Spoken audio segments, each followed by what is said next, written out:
Good evening for the European people and good afternoon everyone in the US. Welcome to the A Link to the Past, a Challenge Cup live on ZSR. It's been a while since we had A Link to the Past randomizer action on ZSR, but I'm most glad and most happy that we are finally back with it.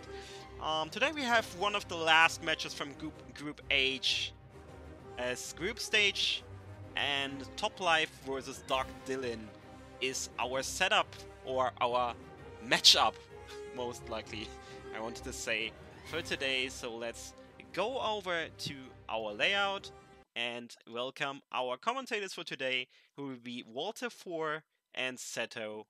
So, hey, what up, you two? Yeah, what's up?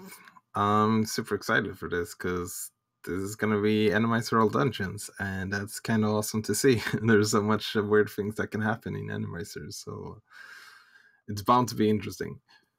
Yep, definitely looking forward to this. All dungeons. See how many times we get some of those more trolly boss.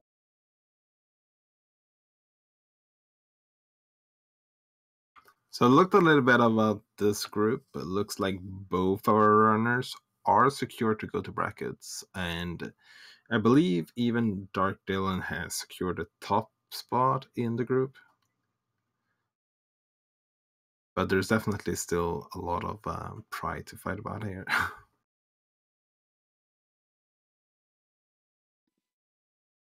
No order Right. so far. There we go. I Yeah, found being someone, top bracket players, looking forward to some of the execution in this. Just should be a good matchup. Yeah, for sure. I'm not sure who picked this mode though.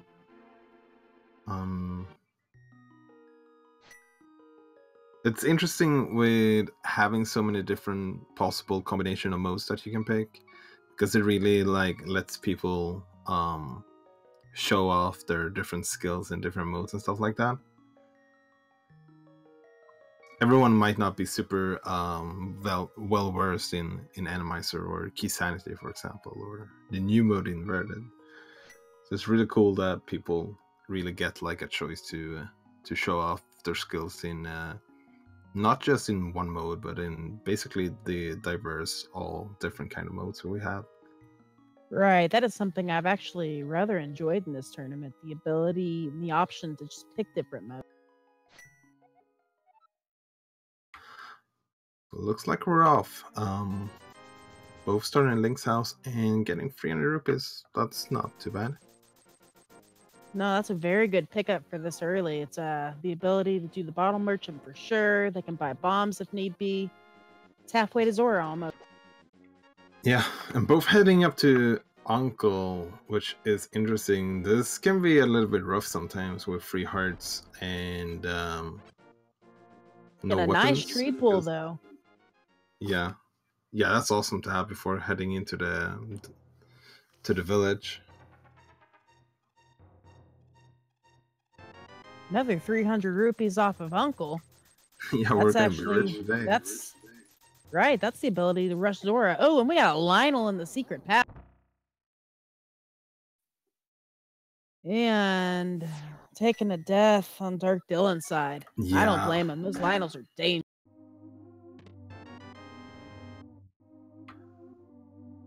Yeah, that's unfortunate. That was kind of what I was talking about a little bit earlier.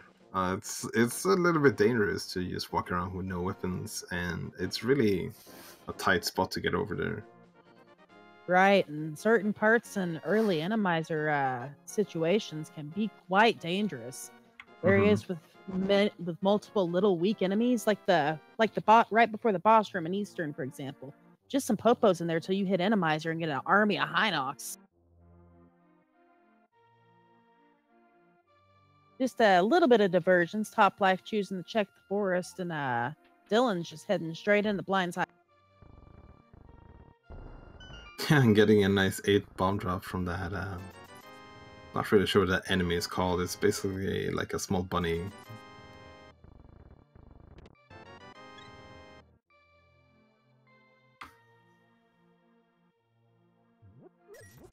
Not really seeing anything of value as of yet. Picks up a heart container on Dylan's side. That's always, I guess, welcome this early in the game. Mm-hmm. So something that would be a little bit standing out in a normal seed this early would be having so much money, and fake flippering over to Sora might be a possibility, but we might not see that. We might see a try of that, but it can be really difficult sometimes to do the fake flippers when you have random enemies in the water. Hopefully they can pick up a moon pearl before that. That'll open up the water walk that can check Waterfall Cave at the same time.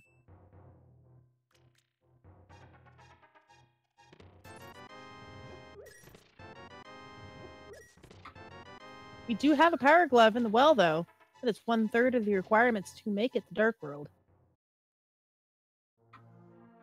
Yeah, that's a pretty great pickup to have early. Otherwise, it's been pretty empty, but we do get a sword, so that's probably going to be very...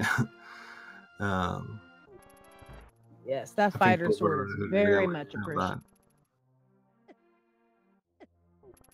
And one of those early spots I was mentioning, these chickens, they're technically sprites, and sprites are all switched on an Enemizer. We got a bunch of red guards. Yeah, that's unfortunate, and that's quite a rough death to take early on. It's such a small, compact room as well, with so many enemies. Tend to be one of those really dangerous rooms compared to what a normal sea would give you. Looks like... But with the gloves, I'm gonna check back of escape right away, it looks like. It's a fair play.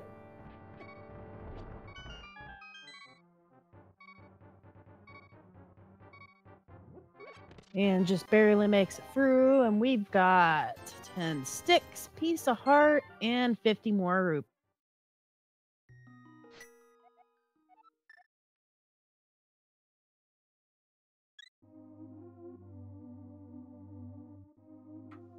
Oh, and Top Life just about makes it in. I was really close, but unfortunately did not really make it through. It's gonna have the wall bomb though for next time they come around there. Right, just a straight shot in. Be honest, I thought he made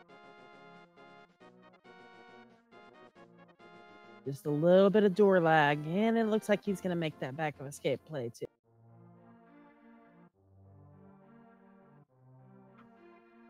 Yeah, it looks like darkdyllon is heading back here to make sure and check the rest here. It's probably, yeah, it looks like they're gonna save the chicken hut for last this time around. Ooh, silver arrows. That's silver arrows. Nice. They can find a bow early on. That is actually a really good find. A lot of bosses can be one shot, two shot with those silver. Yeah, for sure. Ooh, it's gonna have to play it really carefully here now. Yeah, it's probably for the best just to try and kill the enemies instead. There you go. Yeah, just kill them off.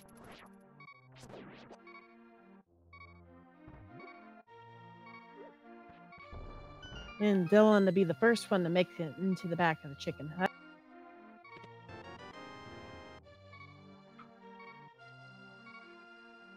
Yeah, and topplife taking a death there in the back of escape, or trying to get to the Dark Cirrus chest from the back, but yeah, there's a reason why they don't allow standard Enemizer. We kind of saw it right now. Yes, all those rats, all those ropes. It can be any.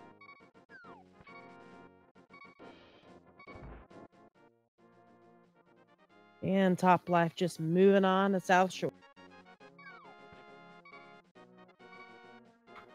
Yeah, and decide not to do the race game blind. I don't blame them, especially now with only half a heart, but we do see half magic there, so they probably want to grab that. It's gonna have to be real careful, because we can't have random enemies in the bushes here. You have a bottle on Toplife's side, so whenever he does choose to go back and finish off Kakariko, there's...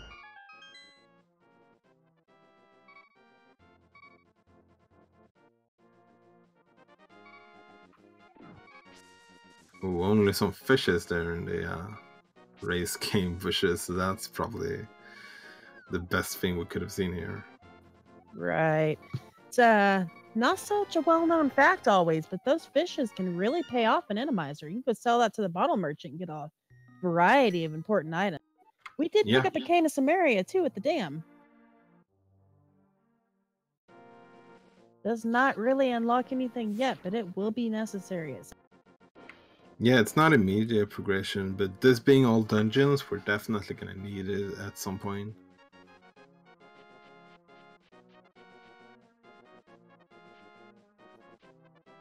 So Minimolar Cave definitely got a downgrade in terms of enemies, it feels like. Hey, I'll take it.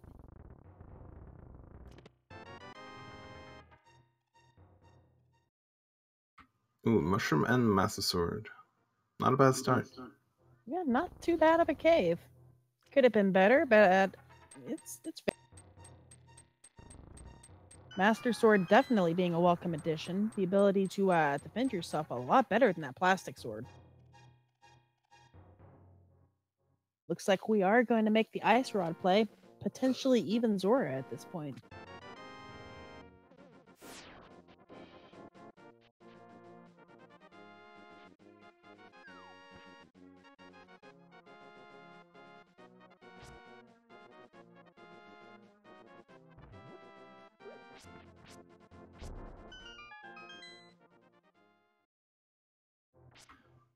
Yeah, with not having the Moon Pro, I would not imagine to see him try and fake flipper to Sora, and even still, it can be really difficult to navigate the border with random enemies trying to hit you. So it looks like, yeah, topplife is deciding just to save and quit instead. He does have the option. He can fake flipper right underneath the Dark World portal if he wants to go turn that mushroom in. Yeah, Think that's instead, a pretty... though, he's going to go ahead and head this harsh alarm. Maybe after a Hylia Island check. And just more cash on the island.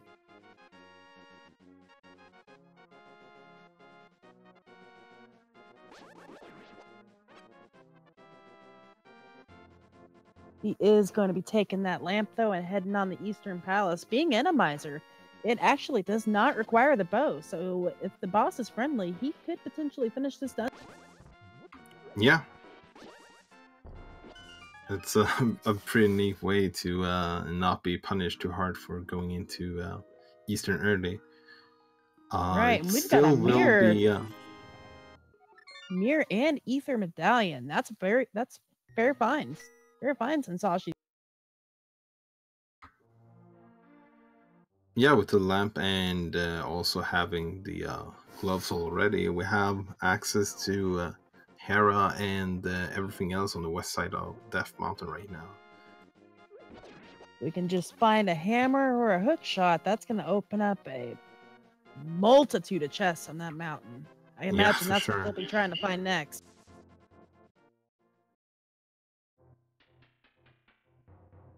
Otherwise, after this, there's not going to be too terribly many more spots to look for that moon pearl. Hopefully, we can save the Aghanim play till later. The dream in an all dungeon seed is just a mirror over from the pyramid after you fight Aggie 2. Hopefully, we'll get the... Yeah.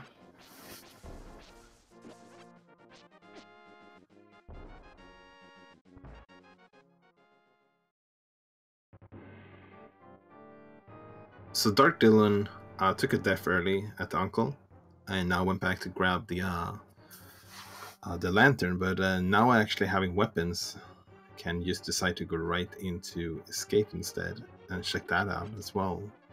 It's a fair play. Master Sword should be able to speed right through. There'll be 3 items that Toplife's not necessarily that likely to go to until he runs out of options.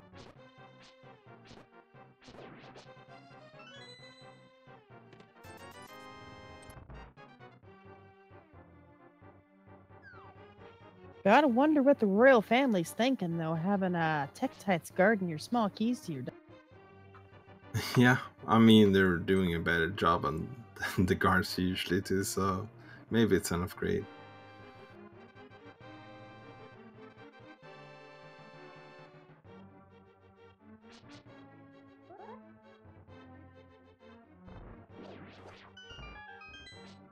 We do have a fire rod in Eastern Palace. Yeah, that's an excellent find, not only for getting access to certain dungeons, but also it can be required for multiple bosses as well. And the Moon Pearl was found in the escape as well, so now we're only missing one more glove or the hammer for Darkhold access. Hey, that's a find. Toplife is gonna have to make his way to escape then at some point.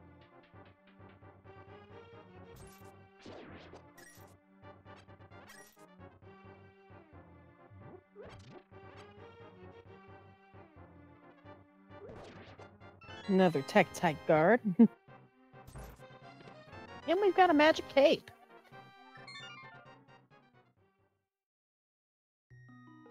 At this point, that cape is only necessary for Bumper Cave, considering they have Master Sword for Aghanim access. Hopefully we find a hammer. Yeah, it looks like I was about to say that darkdyllon did save and quit, so maybe they found all of the items, but they are heading back, so there might be one more chest here in the dark chest. Looks like it, yeah.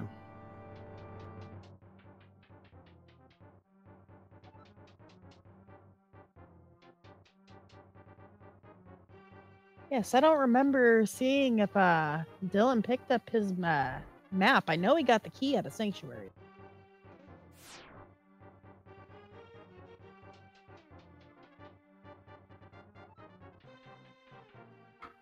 There's a lot of lag here in the back of Eastern. Yes, especially. Sorry, go ahead. I was just gonna say the guards.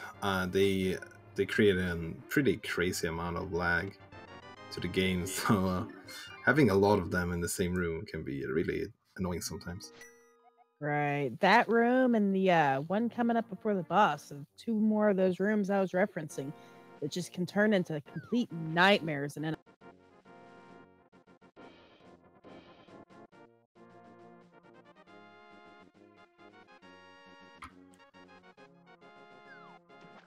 All right, are we all prepared and ready for the chaos coming up in this next room? Well, let's hope Topplife is. Oh, well, that ain't too terrible. Yeah, that could definitely have been worse.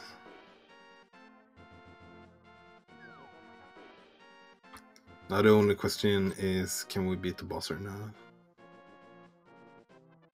There's a fair chance. Yeah, the only thing we cannot beat at the moment would be Trinex or Argus. We don't have enough magic in the bar for Coldster, but we do have a potion. And, whoa, we got Mothula. That's pretty much one of the most free fights you could get. Yeah, you can't get much freer than Mothula. His real difficulty level is his roam in the... Yeah, same goes with Moldorm. Like, Moldorm and Mothula is probably the 2 best boss fights you can get.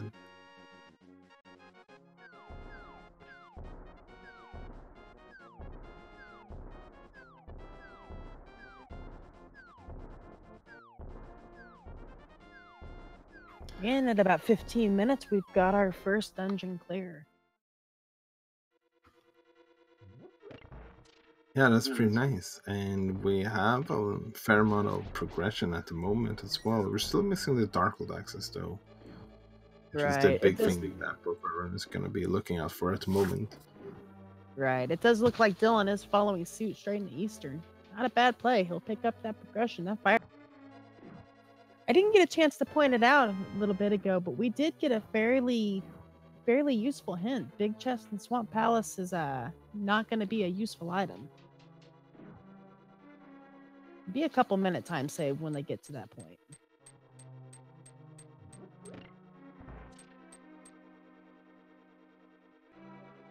And Toplife is going to be finishing off his Kakariko play at this point. Also going to get to do Sick Kid. Picks up his... Yeah, something we have not really seen yet. Might also go back into the chicken hut as well. Unfortunately, Sick Kid only turns over his prescription money. Looks like he's going to stay... Here goes Chicken Hut of Doom. Makes it through, though. Already having that wall blow.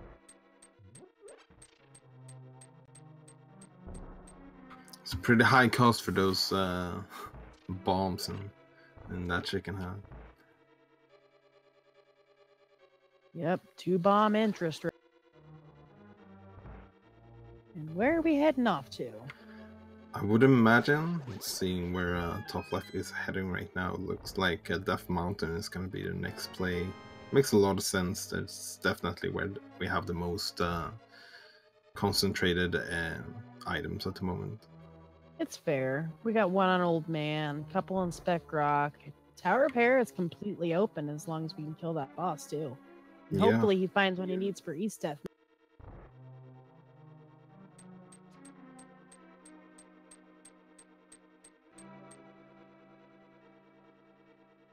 And we've got our first eyes on the Cannon Guard. It's actually a completely vanilla enemy programmed in the Link to the Past, just never used. And multiple guards stuck in the wall there.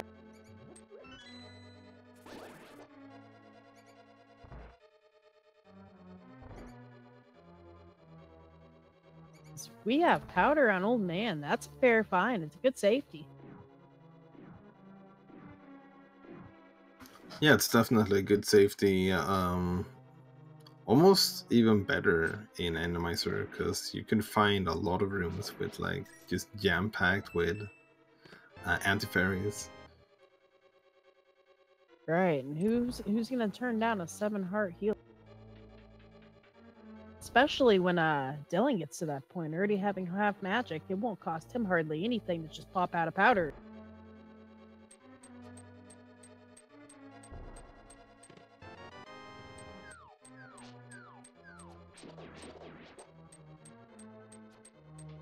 And it looks like it is time to head back to that boss for Dylan.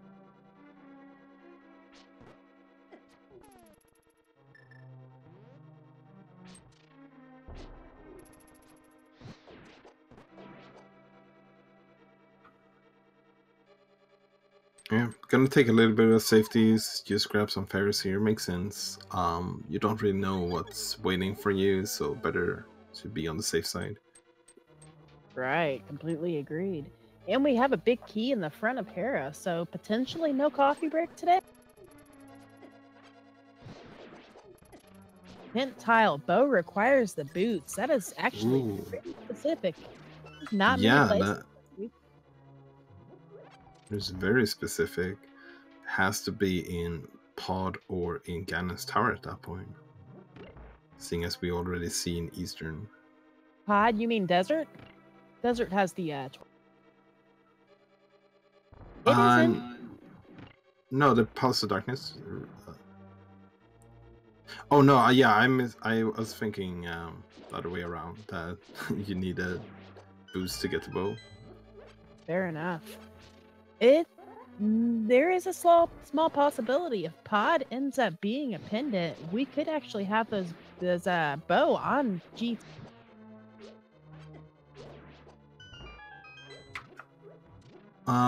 Yeah, well, not quite, because Eastern still requires the bow in form of the logic, and since Eastern was in At last I heard, Crystal? actually, Eastern no longer required the bow and logic in Enemizer. I could be mistaken. Well, it's interesting because the boss doesn't require it, but it doesn't take anything to account for the actual enemies. So it still requires it for the enemies, even though no enemies will be bow locked. So it's a little bit weird in that sense.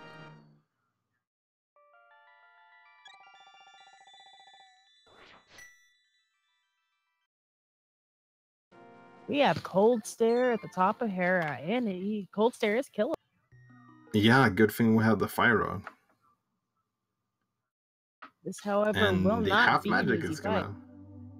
Yeah, that's gonna be real helpful for darkdyllon having that half magic going up there. Right, be able to take several pot shots at that Cold Stare. And yeah, topplife is gonna have to be real careful here. Using the potion makes sense. Now you can also use your fire rod a bit more to take down some of them. He's gonna have to be exceptionally careful now. If he gets knocked off, that shell will reappear over Cold Stare, and he'll have to go. Looks like he's pretty much got this handled, though. Yeah, nice to dump fight there. And 300 rupees. Well, that's... I would not count that as progression. Nope, but we will count that as another dungeon in the bag. Yeah, that's the most important thing to grab from here as well, for sure. So basically have Agina and Sora in Logic at the moment, and we do have basically the east side of Dark World in Logic as well if you go beat Aga. Right, it's looking like it's going to be required Aga, though. Chances are not very likely at this point they're going to find a hammer. It is possible. Yeah. And that mushroom just took off. Speaking of mushroom, we are fake flipper into the mushroom check. We almost forgot. Oh yeah, right. We did not see that yet. I love the bomb setup because the bomb will not push you in a screen transition, and it will line you up at the very end.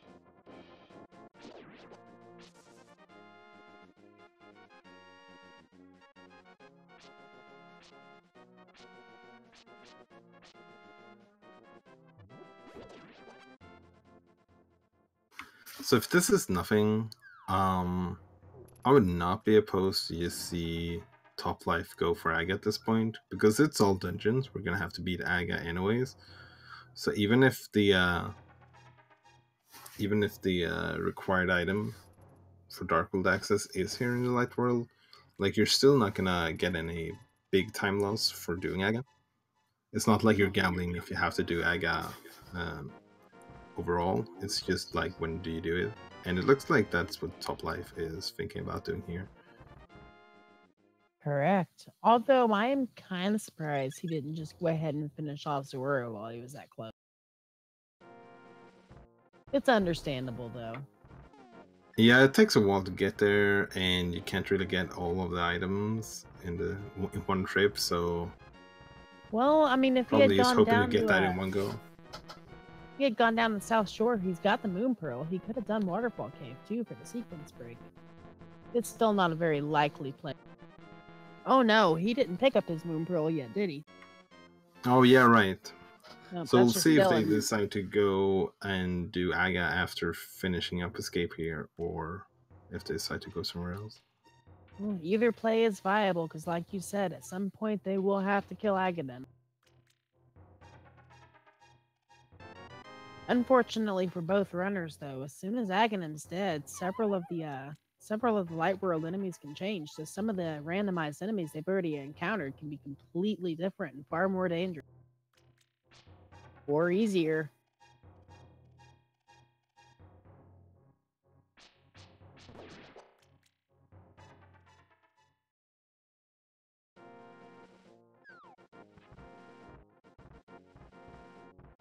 And there is Top Life's Moon Pearl.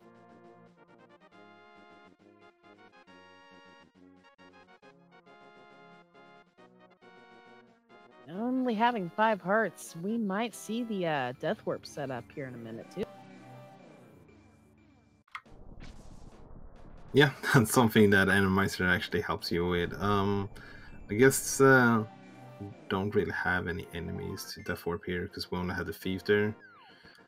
But most of the times in Animeister, it's pretty convenient to take Death Warps. Just or because we have him here, I completely forgot. Oh, yeah, right. That makes a lot more sense. We're heading to Aga, but we're skipping the Dark Sewer chest. I don't believe that ended up being anything, so that's not really gonna hurt Top Life.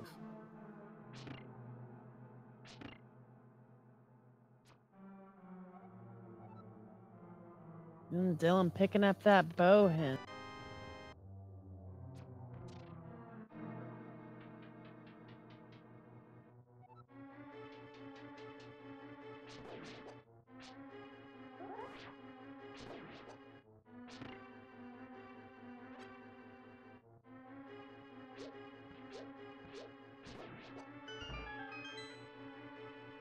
It will be interesting here in the next few minutes to see if Dylan follows straight into Aggie 2 or if he finishes checking those last couple out of the way. Yeah.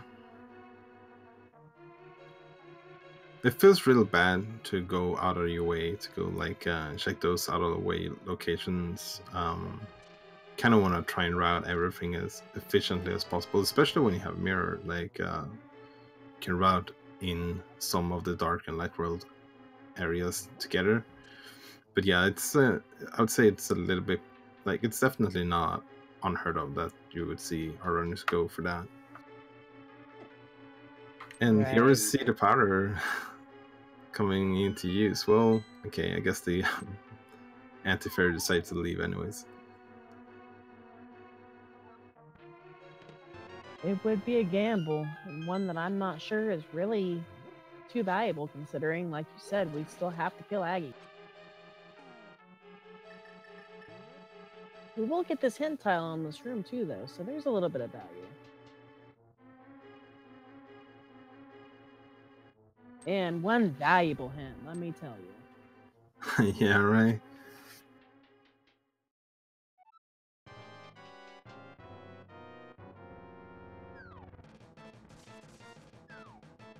You're taking the ether medallion. Yeah, the medallions are definitely pretty valuable weapon to have against some of the enemies. Some of the rooms that you just don't want to deal with. Man, Dylan is employing those fire rod strats, but takes a hit and takes a fall. Gonna have to climb that tower again. That is unfortunate. Yeah, we're still on green mail, and some enemies, green mail 5 hearts even, so some enemies definitely hurt a lot. Right, Cold Stare is Ice Palace, and Ice Palace's vanilla prize is blue mail for a reason. Dylan is also going to have to farm some magic if he wants to fight Cold Stare again. He does not have the required magic to open that shell. I think that Dylan never used her blue potion, so this should be able to have enough. Oh, okay. I forgot about the blue pop. That will leave enough shots to do a good additional 8 shots with Fire Rod, too.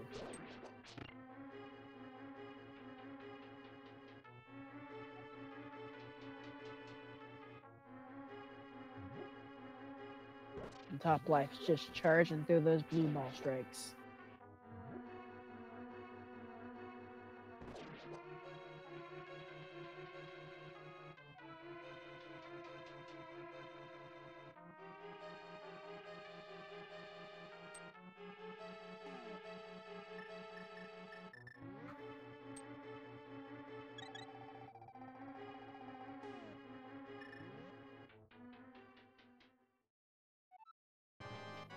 And Dylan does. Yeah, so we don't have.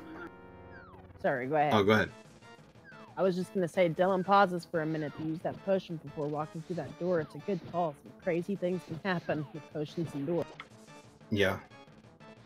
Ooh, nice triple Nice. and 2 doubles there with the fire rod. It's gonna have to be careful though.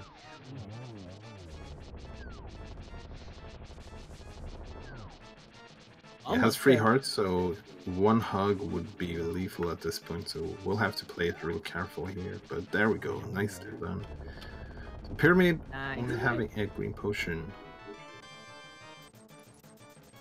If nothing else, it's an extra bottle. Mm-hmm. Dylan almost pulled that fight without using his sword, too. Those were some very well-placed fire rod shots.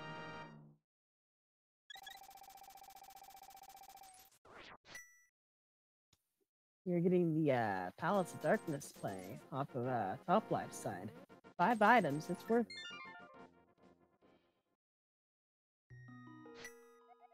You can guarantee at least 4 of those items being in front of a bow, too, so you don't have to worry about that problem.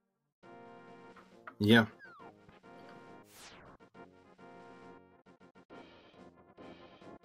Yeah, so the way I talked a little bit about the game logically wants you to be bow locked, it's because so first they place the bosses and then the items and then the rest of the enemies. So when they place the items, they kind of assume that Pod and Eastern will be bow locked because of the Igors. So in terms of logic, it will still be locked. So it's going to be interesting to see how much a pod it actually would be bull-locked if this was not Enemizer. Correct. We are setting up that fake flipper, by the way.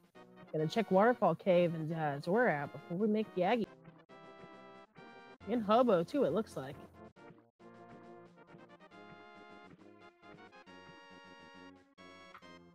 Ooh, that 5-bar. You have to watch out for that. Basically in 1-hit KO mode at this point. Pretty much. Speaking of 1-hit KO mode, there was some Shane Chomps that kind of put you in 1-hit KO mode as well. Plus the darkness. And just bombs off the Hobo. Setting up that 1 pixel you can fake flipper out of Hobo with.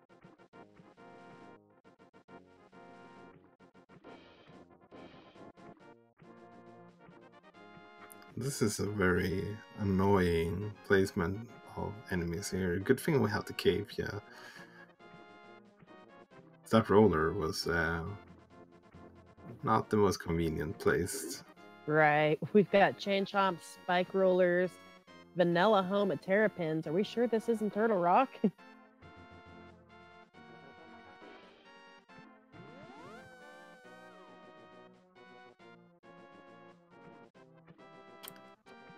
Nicely done there by darkdyllon to get past that enemy. The hard part is over at this point. Yeah, topplife is now going to go ahead and check the hint, go through the right side. Another value. On getting a refill in the waterfall, there means you need to reset your water walk and 300 rupees. We have got like what, 4 out of 5 300 rupees so far? Yes, this is definitely the rich seed.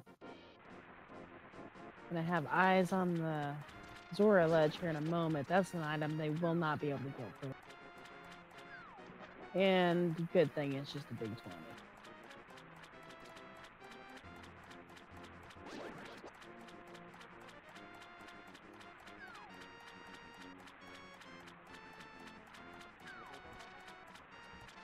A couple Stalfos showing up in Zora's domain.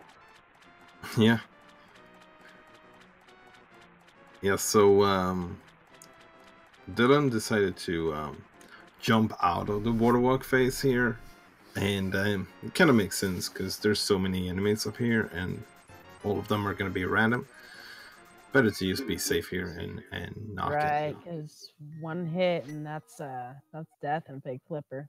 Got another scam from the scamfish though. Big surprise. We're gonna do Aghanim or Aghanim Agina? Maybe not. Where is he going? It's probably gonna turn in the mushroom and decide not to fake flipper over there. So this is a little bit slower. Right. A little slower. Maybe a bit safer though.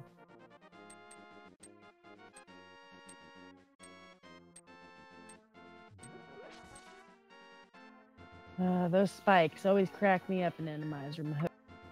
Yeah. Even in some of the longest stretches, just 1 spike, zoom by, gone forever.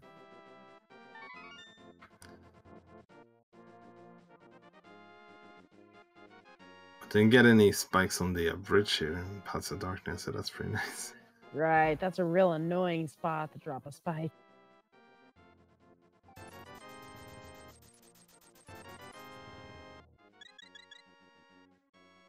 And we picked up the Sanctuary Heart in the basement and pod. Yeah, I would say that's yeah, and another refill as well. That's probably pretty hype at the moment actually, because we've been running of course. a bit low. Puts us at 7 hearts now. And Tempered Sword. Definitely getting a huge power upgrade in pod.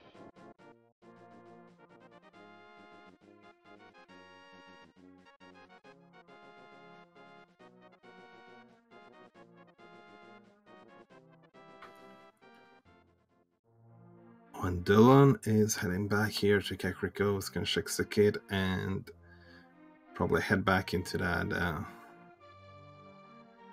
chicken hut as well. definitely want to exhaust all of their options before going to Aga.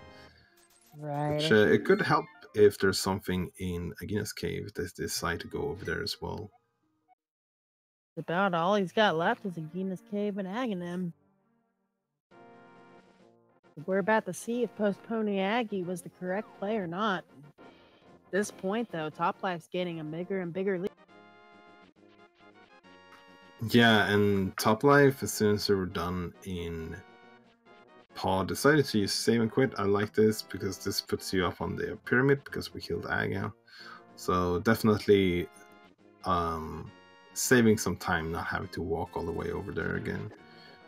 Right, heading the catfish, that's pretty much guaranteed. It's got to have progression at this.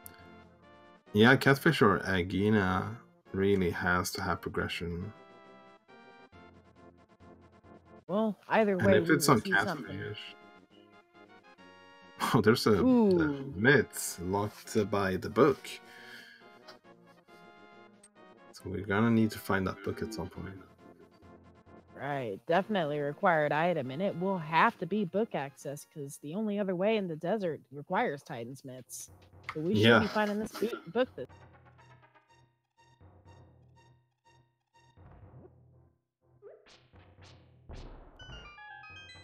All right, simultaneous checks. Who's got the progression?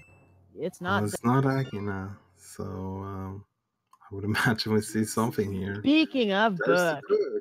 Well then. Didn't took too long for us to find that. I imagine Toplife will probably take that book to the desert here very shortly. Yeah. I do like that mirror over to check Zora, though. Too bad it's just big. Yeah, it would have been preferred to have the flippers at this point so you could do waterfall as well, but it's definitely, there's no reason not to check Zora at this point. Right, and one benefit of not having flippers, just a quick hop in that water gives you a few iframes to run through some of these enemies. As he did employ with that one trolley Zora in the past. Yeah. So darkdyllon kind of put himself in a little bit of an unfortunate situation now by checking all of the items in the light world before heading to Aga. It's definitely a little bit behind at the moment. But this being all dungeons, this being so many things we still need for all of the dungeons we need to beat, there's definitely no way to call anything quite yet, but it's definitely gonna have to make up some ground here. Right. Good thing it's only 40 minutes in. Anything can happen. Yeah. Looks like Toplife will be checking the race game before heading over to Desert. This is something he never did that.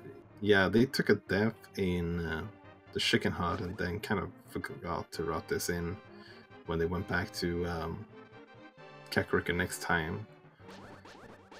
Would imagine they're gonna pick up the half magic area. It's definitely more useful in this mode than in a normal open. Right. Dylan seems to be looking for something. Maybe he just lost his way. He must be back on track now, though. Toplife picking up his half magic or upgrade.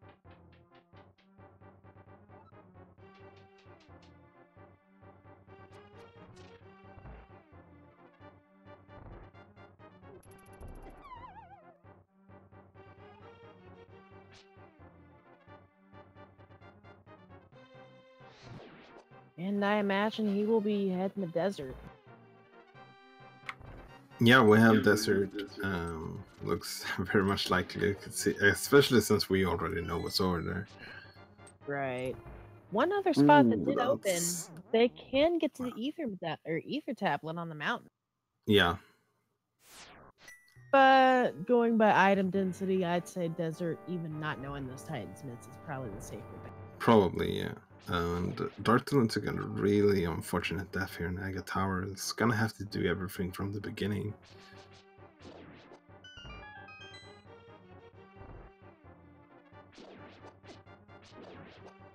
killing the enemies before walking up. I don't blame them. That's just muscle memory kicking in. Right. If nothing else, let out a little bit of aggression.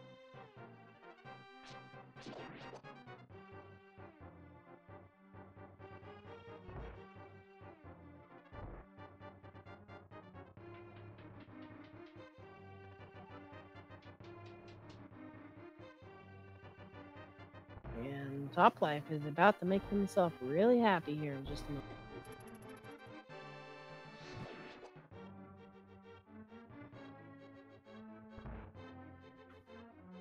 Yeah, it's gonna get the Titans mids at the very least. If we're lucky, we might even be able to full clear Desert too. Right. I'm gonna map, compass, or a useless item on that torch. We might actually see the bow in here. Yeah, it could be. There's not too many locations it really could be on. Right. Can't necessarily get it, but hey, we'll see it.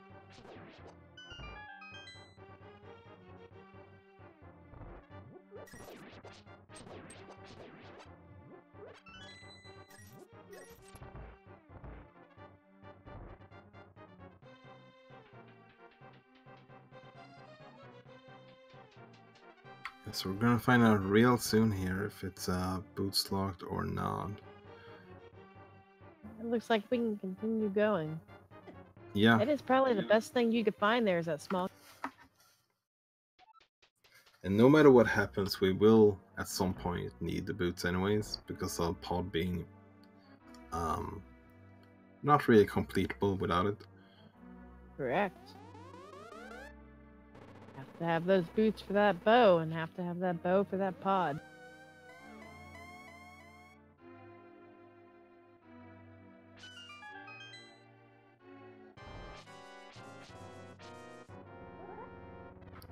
So it looks like the big key will be on the torch. So we can't really go to the boss. We did see one of the items, however. So there's still Right. one left in here. I imagine he'll be sure to check that hint tablet as well. When darkdyllon, I have one heart here in Naga. It's gonna have to be played this a little bit safe. Oh, Is that a okay. boots hint? Yeah, that was boots in left side swamp palace.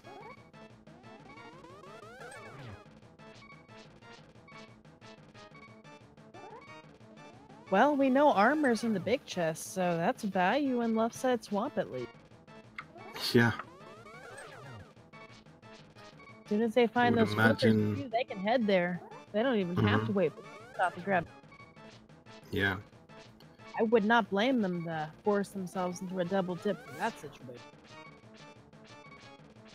Yeah, it would kind of make sense, I think.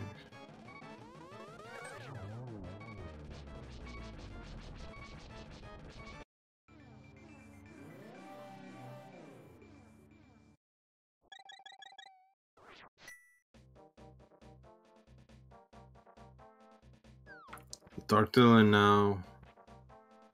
Oh, forgot to check the pyramid ledge here. It's gonna have to back up.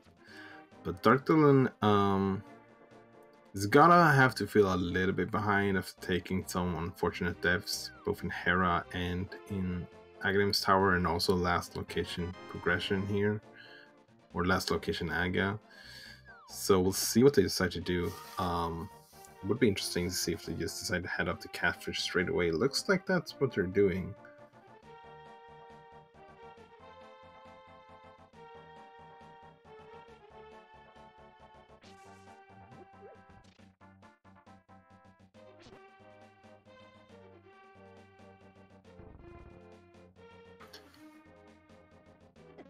So in the meanwhile, Topplife is now in Skullwoods. Have real Darkwood access now with those mids.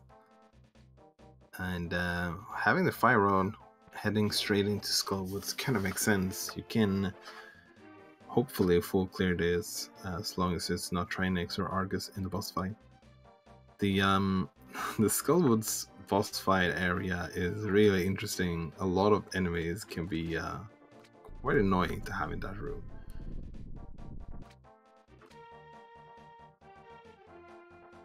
So there's the book for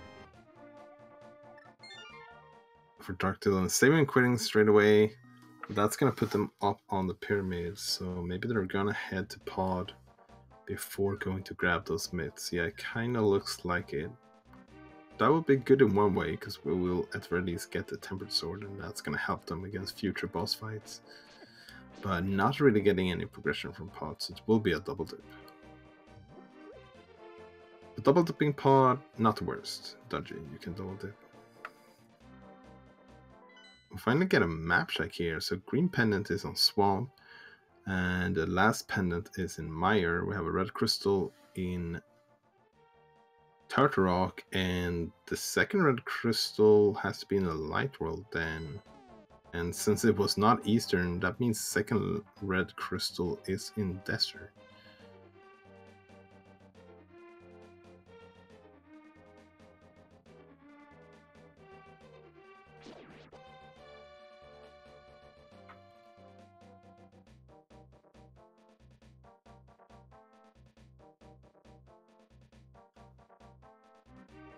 So yeah, it's a little bit unusual to get our first map check this late, but this being all dungeons, exactly knowing which dungeons or crystals or pendants is not as important. It still plays a bit of a role, but yeah, it's definitely something you might skip every now and then. We have a vanilla fight here in Skull Woods. Topplife started off with a spin. Unfortunately, his temper spins doesn't work on Mothula, and it's gonna have to be real careful here. Might be okay, switching to the cape instead of using the potion makes sense. Very good decision. Yeah, probably only need 1 or 2 hits, but is hitting Mothula unfortunately into the spikes, which means that Mothula doesn't really take any damage from it, and gets it just in time. Yeah, that was close. There's a lot worse bosses that can appear in this room too, though, than Mothula. Try Helmasaur for.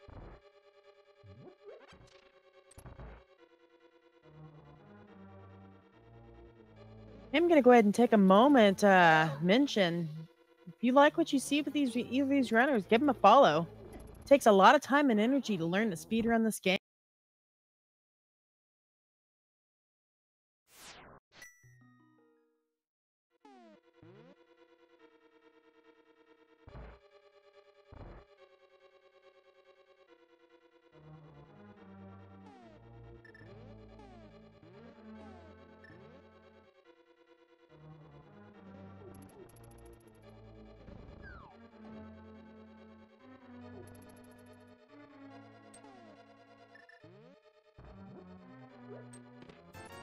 Oh, a little bit unfortunate mirror there.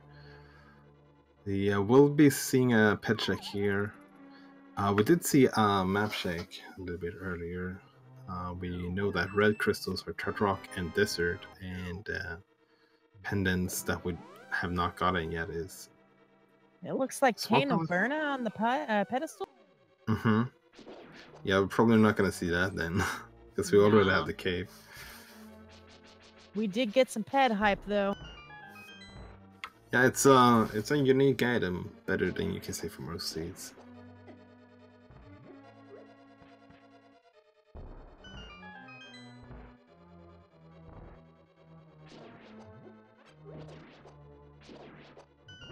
Dylan making that pod play. It's a very good play. He's gonna get that tempered sword. Get a couple heart.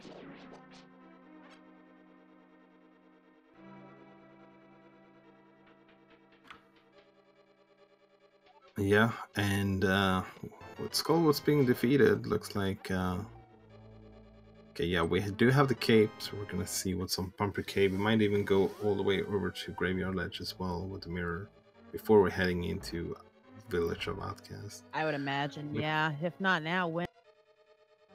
Yeah, this is really the only good opportunity to route it in before you get boots. And Dylan choosing to use that cape to get with that spike roller. Yeah. I don't blame. Yeah, that's like it's such a bad position for that roller to be in. Especially when you're in Greenmail too. Like the roller does 4 hearts of damage, I believe. Right. I always question what these developers were thinking when they gave that spike roller so much. Yeah. Well, you're not really supposed to encounter them when you have Greenmail, so I guess that's Right. We got a whole heart container and graveyard ledge. Puts us at 8 hearts. Oh, I'm getting sniped by a Nice. bird in the back. Is that one of those flying mushrooms? I didn't get a chance to see it too well.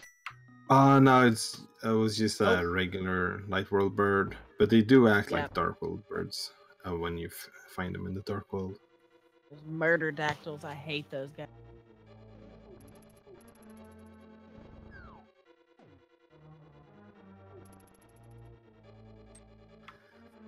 But it's gonna head back in again. It's not really gonna find much. It's gonna get a few hearts from the back at least. So it's not all for nothing.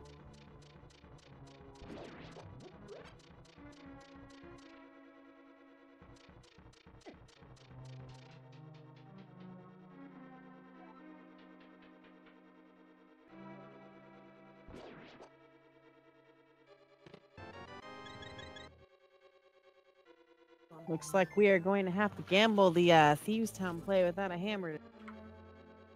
Yeah. So something you could do is check the first 4, and then since this is Enemizer, you don't need to go and grab the maiden. You could just head to the boss fight straight away. Right. Potentially skip the back for now. Or you could just do the first 4 as well. But I think going to the boss makes sense in one way or another. And we got a bird on the bottom layer, so unfortunately cannot kill it till he goes down. But it can't hit him either. Yeah, it's an interesting way how some of the enemies' interactions in Enemizer work sometimes.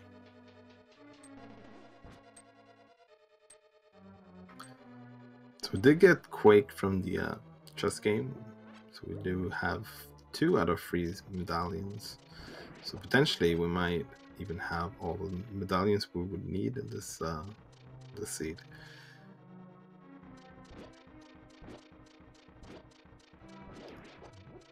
darkdyllon opened up this harmless hellway, which is not as harmless anymore.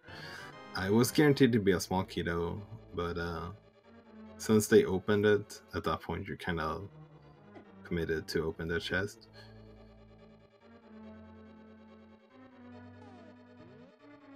It looks like we're at the very least heading for the boss.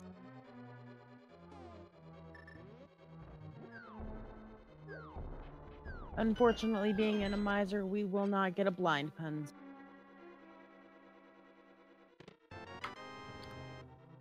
Yeah, that's the sacrifice you make for having random enemies. And yeah, it looks like we are gonna head straight to the boss, and it's Lamola, so that's definitely a fight we can take care of.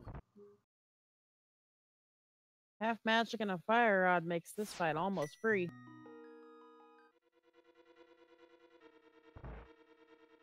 Makes quick work for his 10th heart.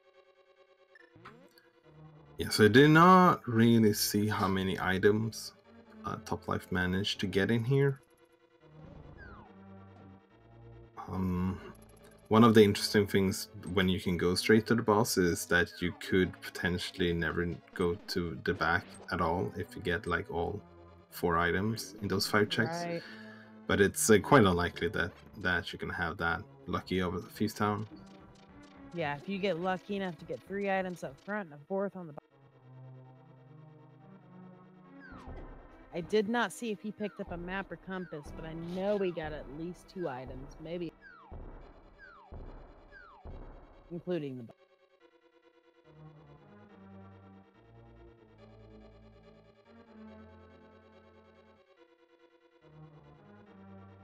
Dylan is wrapping up his pod experience. Yeah. Curious to see if he should have to go to Catfish next, finally get those Titans. I did get Catfish before this. So did he? I would have. Yeah. So it's actually a little bit interesting to see them go for pod. Oh wait, is darkdyllon gonna go to the boss because they're not gonna like the experience that is about to happen then. Yeah, I imagine we're gonna see some disappointment here in a minute. We did pick up blue mail in the digging game, by the way. Looks like we're heading to Jeremiah now.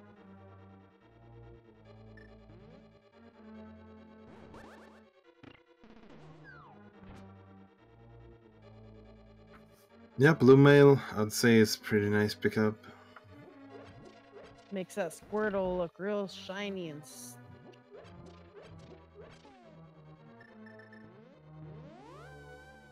Okay, looks like darkdyllon realized what was about to happen.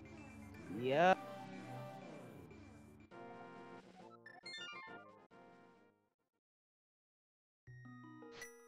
And we have, well, technically vanilla sword.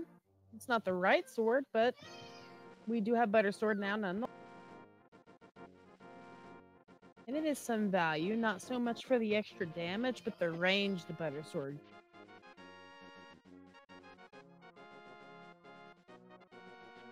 Yeah, it's gonna be nice to have if you find a lot of bosses like Cold Stare or Vitreous, for example. Yep. Nice, super easy 4 slashes for that Cold Stare.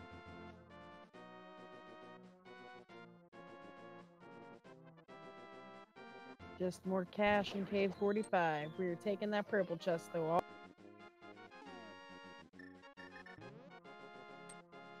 This would be a real good time for topplife to find those flippers. To be in the vicinity of Swamp Palace to be able to pick up those. Yeah, that would be pretty amazing, actually. Although we don't have the hammer, so we could not get to the left side, actually. Fair enough, fair enough. I forgot about hammer. Usually you have it.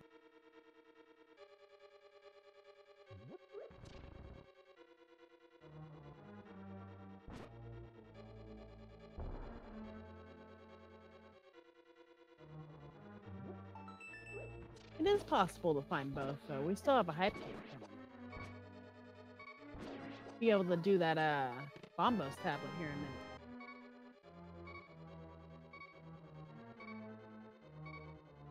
Yeah, we've seen some really good, efficient routing so far. Topplife has just made sure to not like skip anything, but at the same time, well, kind of skipping some things for a while, but just so you can route them in more efficiently later. Right. Well, in all Dungeon Siege, you pretty much have to be.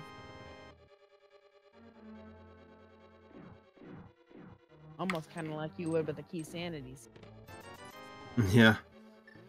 Yeah, it's just very risky at this point, especially when you only have one entry to the Dark World, or I guess you technically have two, but only one that really matters at the moment. Yeah, it's really good to not leave something behind and then have to make a long trip back to get it. Gonna see Hype Cave now, and seeing as we don't have too many options for progression at the moment, I would say this is a pretty good chance of actually being fairly high. Right. Speaking of leaving stuff behind, decision I've seen quite a few runners make recently is to hop in a swamp and at least check that hit tablet. Topplife, however, did not, so we'll just have to wait. And that is our last medallion. Yeah, last medallion, but not much of progression. We could get up to the mountain potentially and shake a few things. We have Super Bunny Cave, and then we have back of Thieves Town. I believe that's. I actually don't believe they have a it. way to get to East F Mountain. Oh yeah, you're right. No hammer and hookshot. My bad. So it should be back off Thieves Town then. And looks like Toplife might have forgotten that as well. Or maybe, well, we do have Ether Tablet, actually. Right. Unfortunately, no hammer to do Spike Cave either. We do have that tablet, though. We'll see what's on.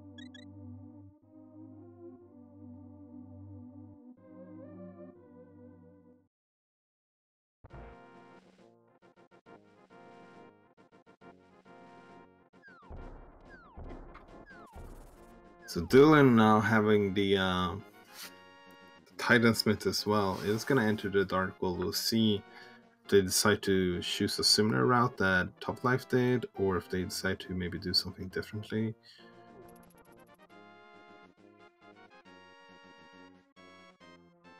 All right, here goes that tablet.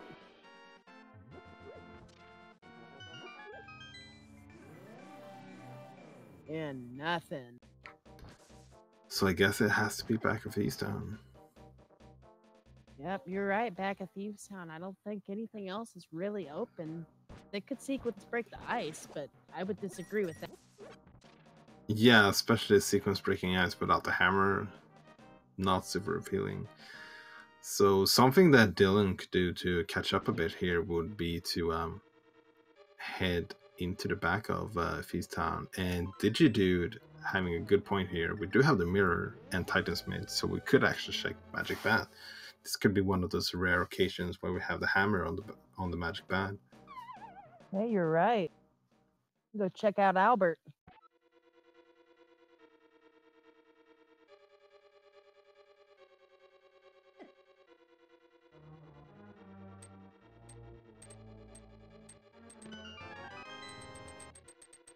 Oh, and horrible placement. Good thing we have a cave. Oh, but not enough magic. Just push.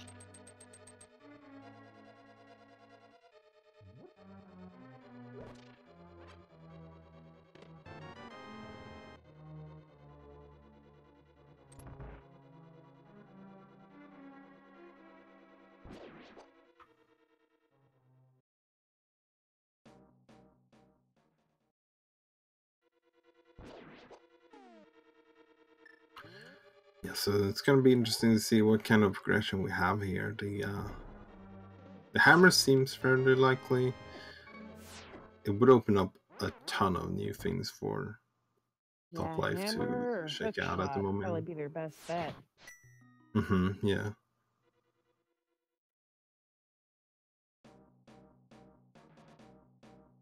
Another good option would be flute.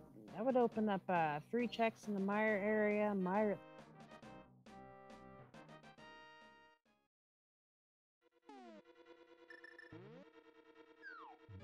That room Toplife just went through, I've seen notoriously dangerous here lately, and Enemizer as well. Yeah, the hallway was no joke as well, with chain chomps and pokies jumping around. And the random chicken and blinds.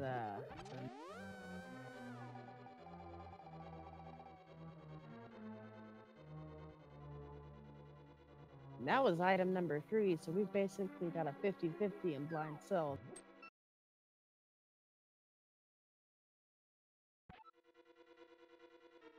Although, like you pointed out, it's pretty much got to be progression, so I'm guessing hammer was not. Yeah, it's either here or the bat, and having progression in any of those without having hammer, it's not the most not the one you really want to have.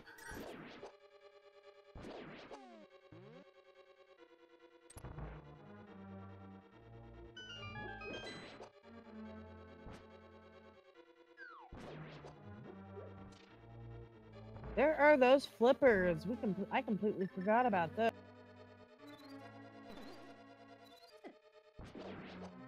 In the long run, that's going to open up quite a bit, actually. It's Ice Palace. That's the ability to get the boots and then the bow. Looks like Toplife is going to make that Albert the Bat check, though, before he leaves, at least. That's good heads up.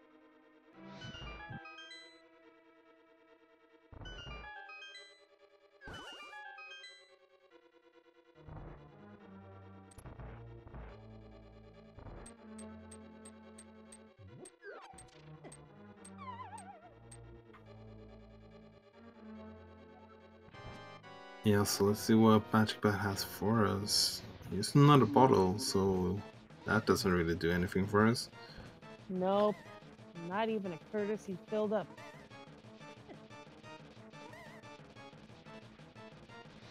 Dylan is picking his way through that mafia.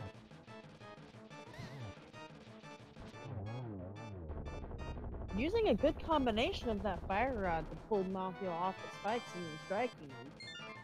Better play, in my opinion, than just blasting. Yeah, even though fire does less damage than the tempered sword, is, as you said, a really good utility to just force Mafia to take a new position. Right. Did Toplife not get the boots and swamp hint? I would imagine that's where I would go in his position. He might not have got. Well, we're still missing the hammer. I keep forgetting the hammer. I'm sorry. Yeah, that's cool. That's at this point we usually have the hammer, so it's a little bit of an odd position to be in.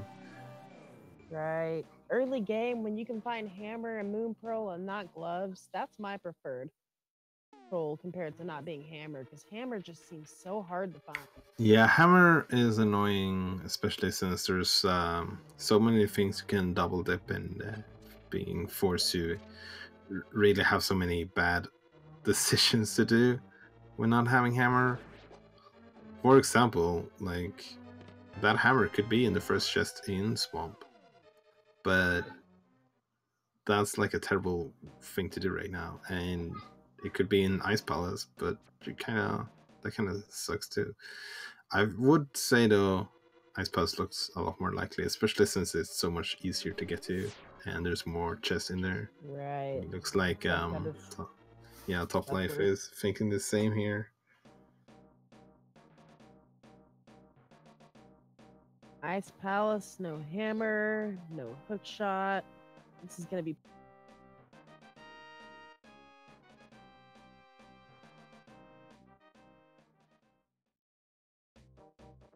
quite a bit of a health difference between these two runners at the moment too. Yeah, for sure.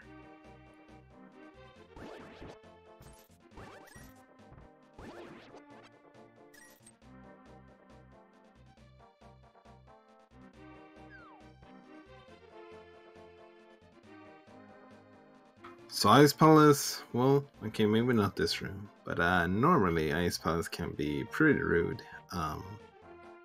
Not only random enemies, but random enemies on ice is not always the most fun thing that you can encounter.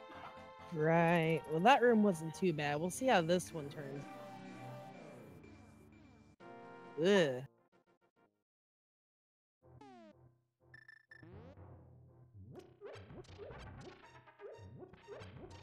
Does manage to get that switch and get out, though.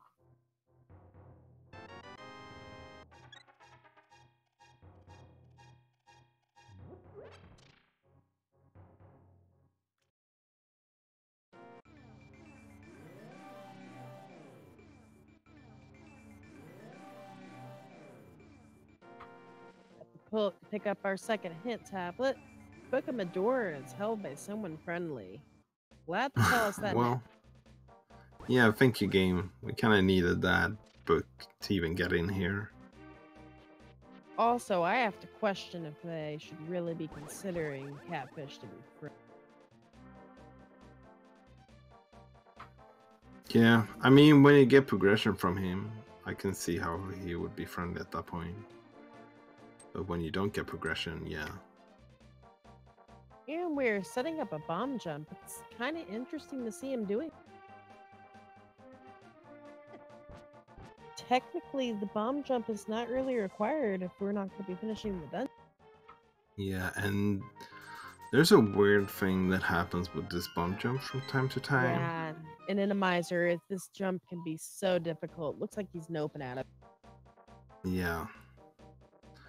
And there's really no need to do the bomb jump right now, I think, especially since you don't have the hammer. Even if you manage to find the hammer, you will still have the king. Yeah.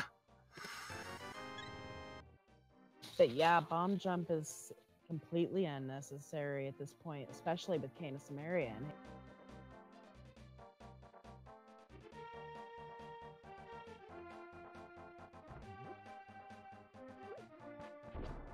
Nicely dealing with this room here. Right. Those spin slashes are actually not necessary for damage. It doesn't do any additional damage. It does, however, give you more range, especially on those ice floors.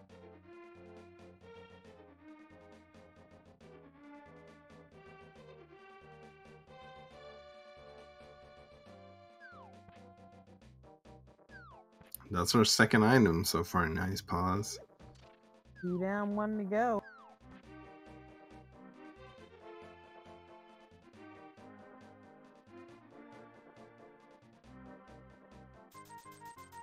Meanwhile, darkdyllon is just clearing up all these extra additional space or places that he hadn't got to yet, trying to make some ground up. Picks up his blue, which interestingly enough turns him reddish pink.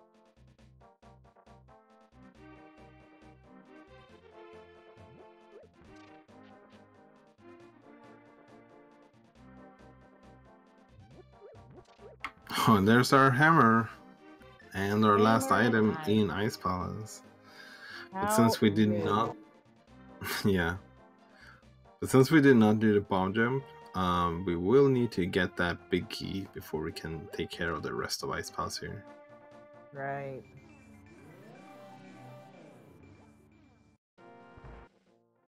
But yeah, the hammer unlocks a lot of things right now. Unlocks half a swamp, which will give us boots.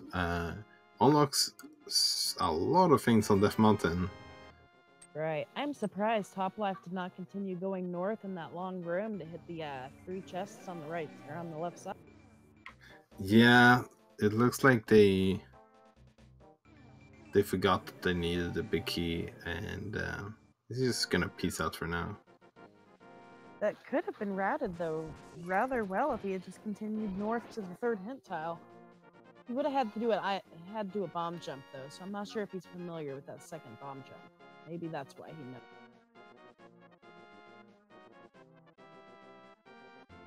We are making that immediate swamp play though, it looks like. I do not blame him. With hammer in hand this time, bad set. Yeah, I think that makes sense.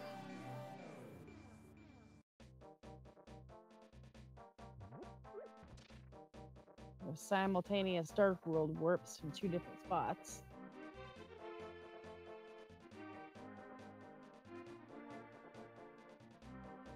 So it's Ew. interesting. Yeah, those rollers are... A lot of rollers today seems to be in a very inconvenient place. Right, and Topplife there forgetting for a moment to actually drain the deck. I've done that one myself quite a few times.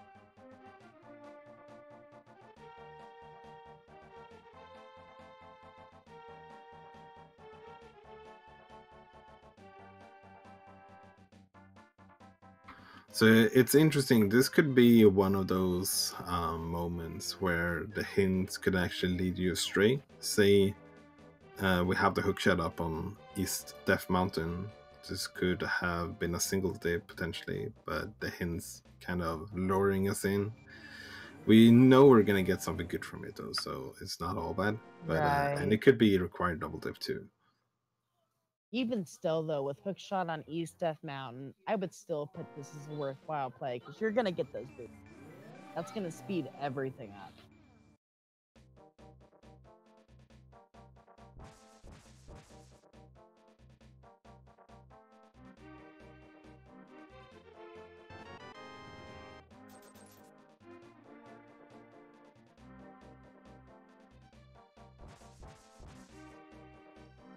Of course, for all we know, that hookshot could be in here as well. Yeah, it definitely could be.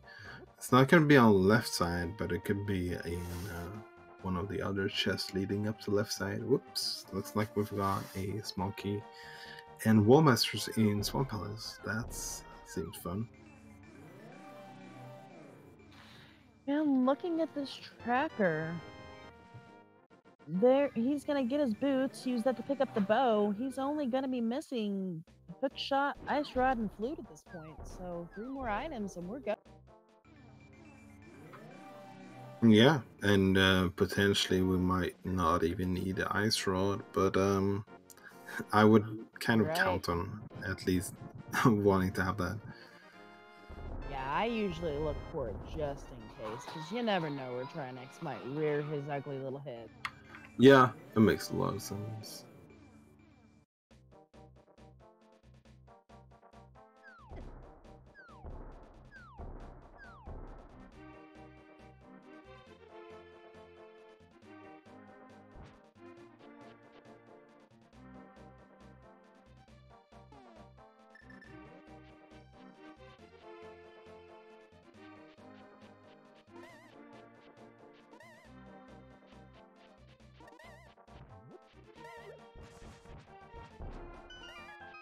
And Dylan finally getting his hype cave check.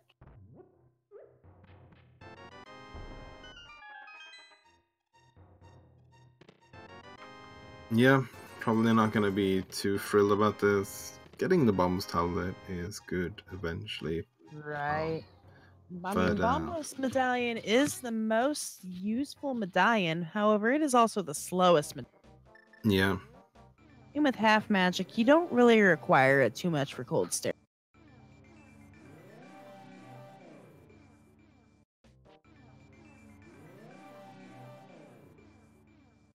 Just for a little bit of fun, we have left side swamp coming up. We know it's boots and big key. I'm going to take a wild guess and say that those boots are going to be on the right of the left.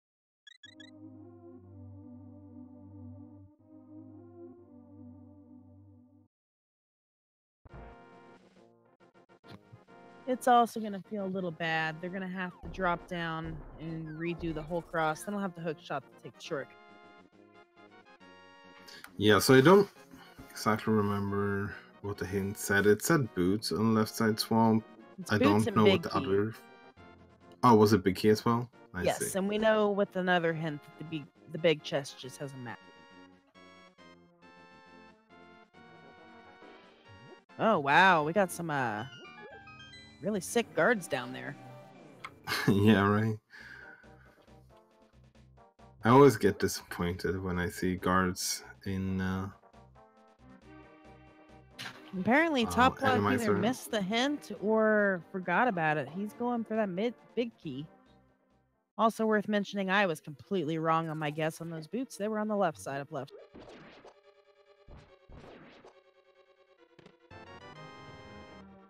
We had another moonwalking guard there, if you noticed. Yeah, water tends to do some strange things to enemies. Yeah, water hurts the enemies, and also with Enemizer programming to begin with, it can do some weird things like the moonwalk.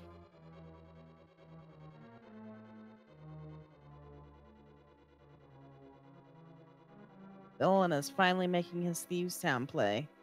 Be interesting to see if he just goes ahead and does all of it. Yeah, seeing as Dylan went to Hype Cave before this, I would imagine so. Because they don't have too many Right. options. Yeah, and we know that Hammer's not required to finish or find all the items, so hopefully he just clears it all in one shot. Yeah, and speaking of clearing out stuff, that's what Toplife is going to heading over here to Desert to finish this up. We're gonna get one item from it, and we're gonna get a crystal as well. So yeah, that makes sense. Right. It's kind of sad, actually. If he'd been able to find both items, he could have just done this with the Meyer play later. Yeah. But of course, there had to be one item.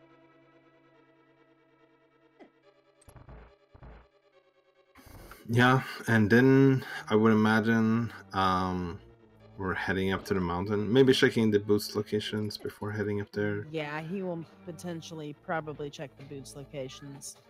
It's not too big of a rush until we get ready to go to pod, but it's better to just get that. And we got bombs. And actually, no, he is going to nope out with that second item.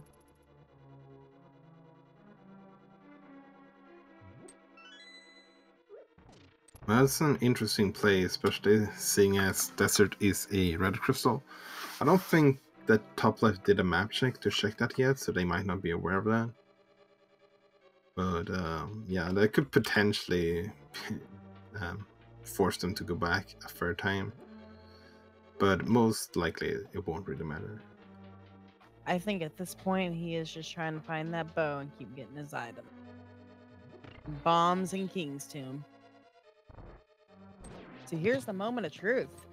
We're going to go ahead and head on the Bonk Rocks, and if we do not find that bow in Bonk Rocks... Actually, no, we have to. Pot is a crystal. I apologize. Always hope for that bow and GT situation. Yeah. I always hope when there's not all dungeons, obviously, because then you always need a bow. But I always hope for a bowless seed in Endermiser, just because it's potential that you could do it. Right.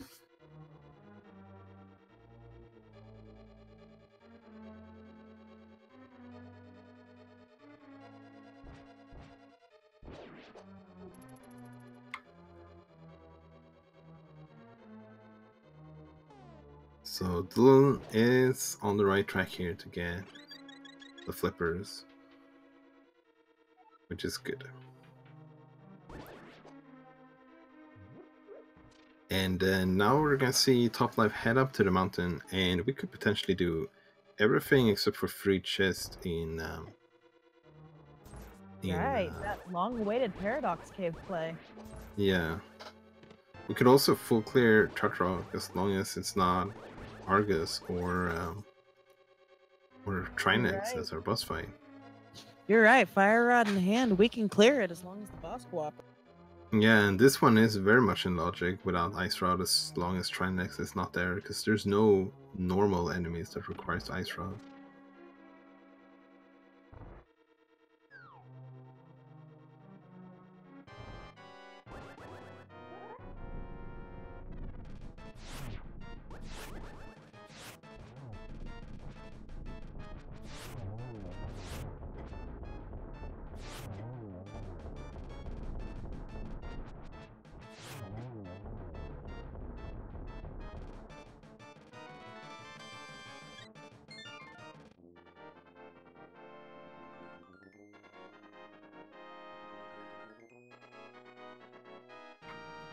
Getting that nice feeling of Spiral Cave with boots. Yeah, that's pretty awesome having boots in that location. No walk of shame today. You have both boomerangs now.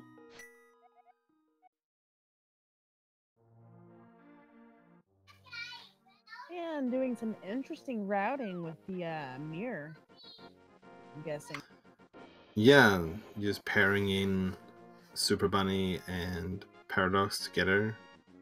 Oh, it's nice when you can do this kind of routing. darkdyllon is heading to Ice Paws. That's good. Gonna get the hammer. Potentially even clearing the boss as well, and not having to come back here later. Right. Well, while we're preparing for Paradox, I did mention the runners. I want to also give a shout out to Tresco and Math Girl in the chat. Both of these hardworking people have put on so many of our races on a restream. We all appreciate it. Thank you, guys. Thank you for commentating, both of you.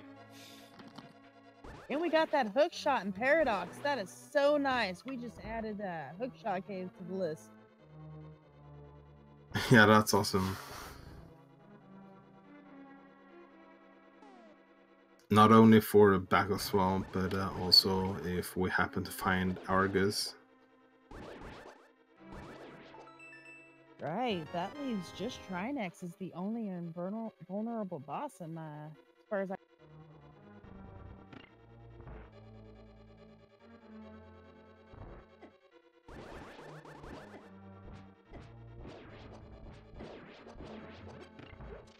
I mentioned those two restreamers.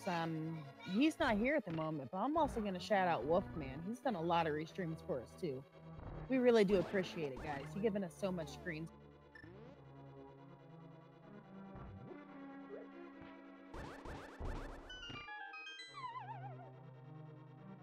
We are heading on into a hookshot cave now.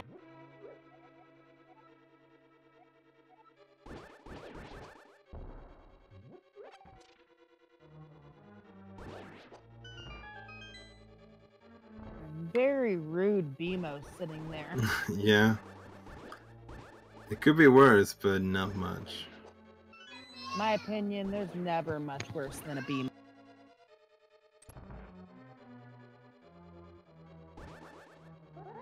And that puts us at 16 hearts. We have grown very healthy this.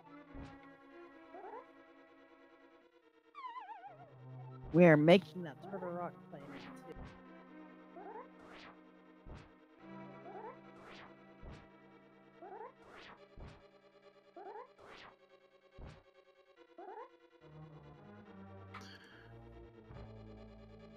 Dylan is attempting that Ice Palace bomb jump now.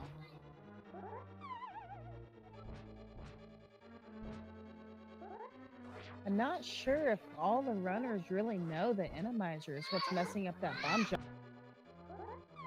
Yeah, the enemies can kind of change the physics a little bit here, making the bomb jump being not quite what it normally is.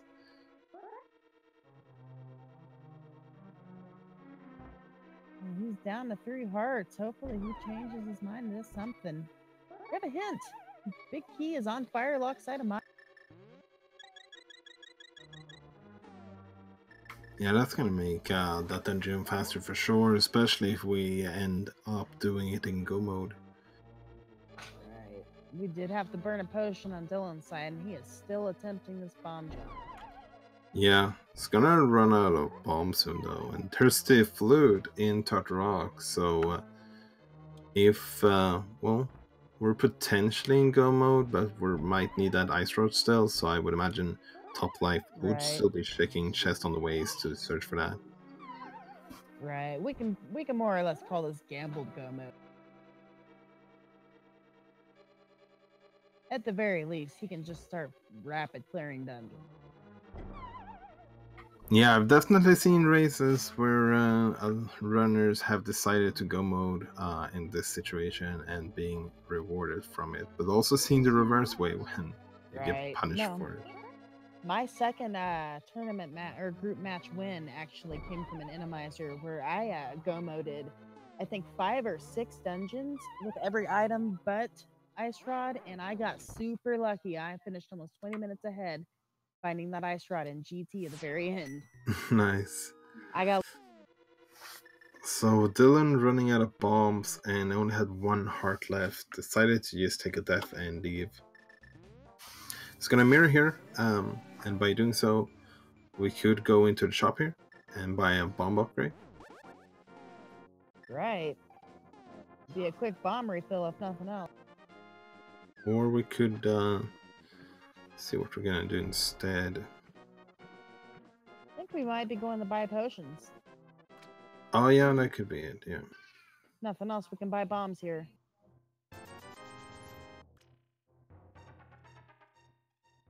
Nope, I'm not sure what we used the green potion at for.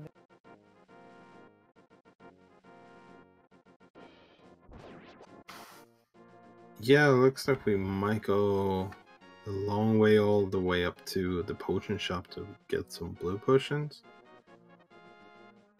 Fair enough.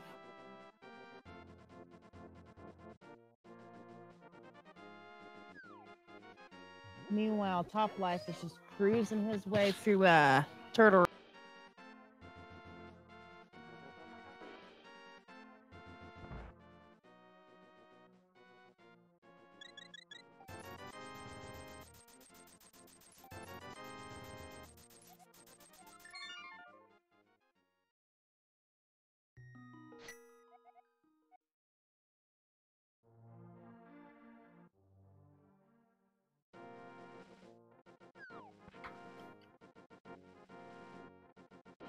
So boots were in left side swamp, and the hammer was located in the iced tea room in Ice Palace.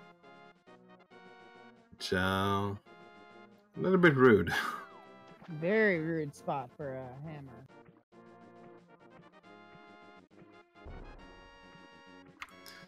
We do see Topplife is not gonna take any risk here. It's gonna take this opportunity to just full clear and not leave anything behind in case they need the ice rod, which makes a lot of sense. Yeah, he's got the time for it. I do want to point out this room right here. One of the very few map edits for Enemizer makes it possible to where we cannot be soft locked in that.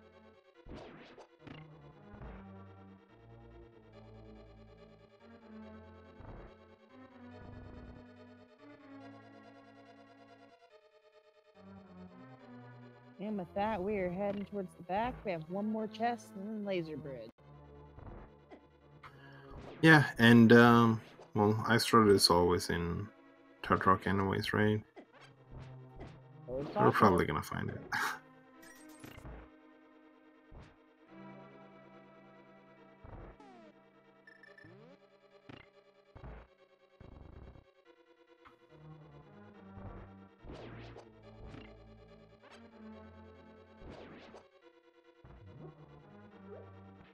We want to give the opportunity to give a shout out to our tracker as well, Norinato, keeping track of everything that's happening and all the action that's going on here. Without the trackers, we would definitely be lost. Yes, a silent member of the team, but a very valuable member of the team.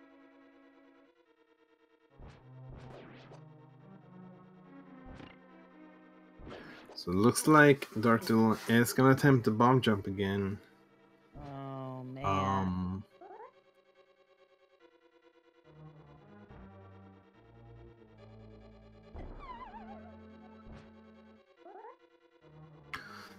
Yeah, this is gonna be frustrating for sure.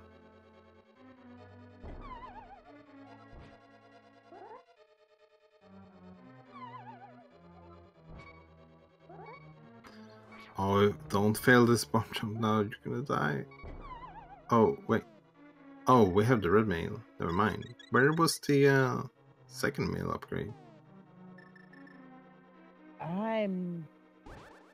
Tracker, did you catch where that was? I'm not sure where. Maybe on the mountain?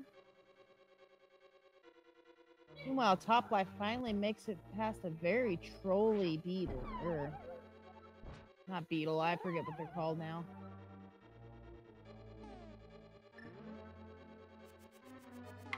So it looks like Dylan is now deciding to skip the bomb jump. Which is a good decision. Yeah, we do need that hammer. We have Vidrius in Turd Rock. Having bow and silver arrows makes this a rather easy fight. Basically a free fight.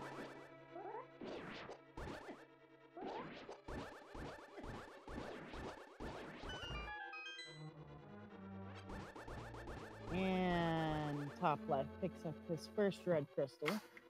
Looks like this. Oh, go ahead. I was gonna say it's actually a second crystal. I goofed.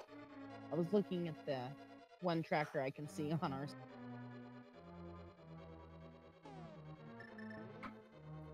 So it looks like the second mail upgrade was apparently in purple chest, which I must have completely missed. And the first one being in the digging, I believe. That's right, digging game. Digging came in the purple chest. I remembered seeing the purple.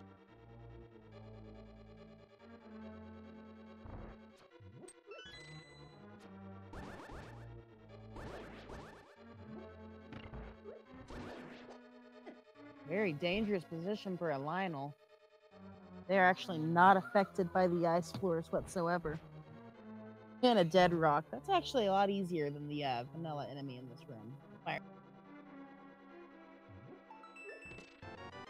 And Dylan finally picks up that hammer. He is finally good to go for several more dungeons. Yeah, this is gonna open up a lot of new locations. Hopefully he remembers where those boots are pretty quick.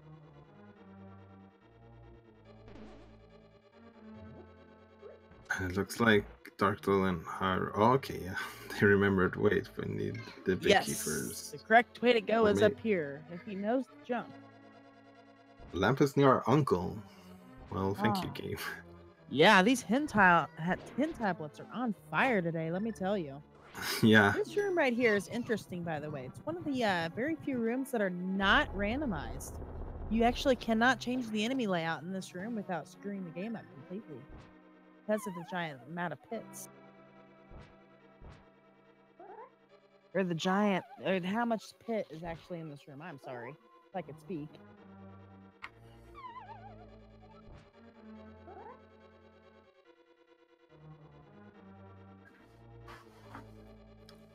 Yeah, and Toplife is heading back into Swamp. It's probably at this point just gonna go from dungeon to dungeon, really.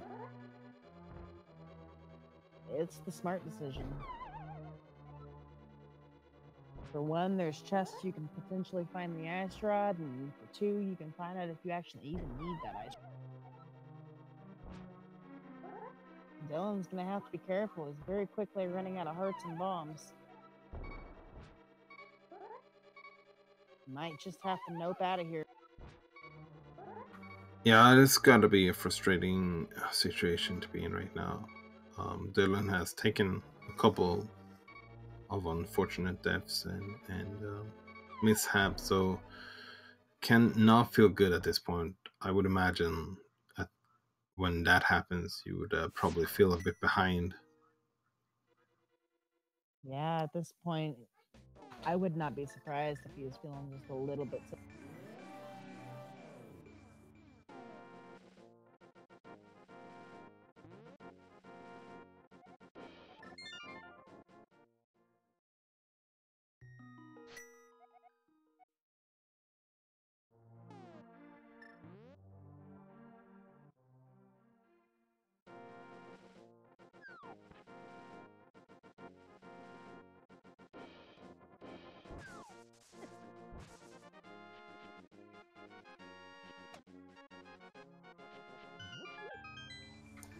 So back on Swamp, what do you have for us? Well, arrows, that's not really what Toplife want to see right now. And it looks like Dylan for sure remembered that hint about Swamp Palace because they're straight away beelining to get those boots. Oh yes, the beeline. Very good decision. After this, he's gonna have to go straight up that mountain for that hook shot and flute, so hopefully he makes those decisions, puts himself back into this race.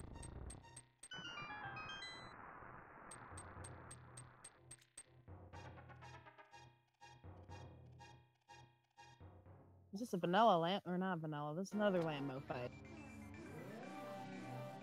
What you mean the Molus is not here normally?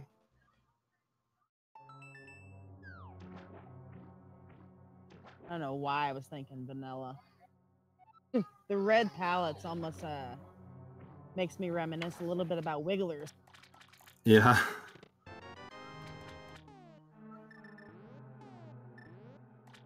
That is green pendant. That'd be one of the few overworld checks I would almost recommend grabbing on your way through pod, at least. Yeah, that makes sense. Gonna be passing through there anyways. So there's really no reason not to check that if you don't have dice rod at that point. So we know where the big key is in Meyer. Meyer, I would say one of the dungeons you might be tempted to semi-go mode.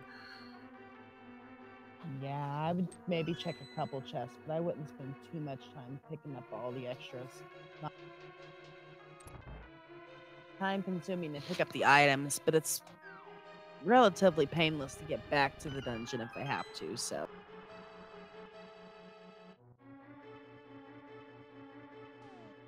Toplife is at least going to check the shed out. Not so much checkerboard. Yeah, looks like we're saving that for after Meyer. Right, we do have a vanilla ether to open.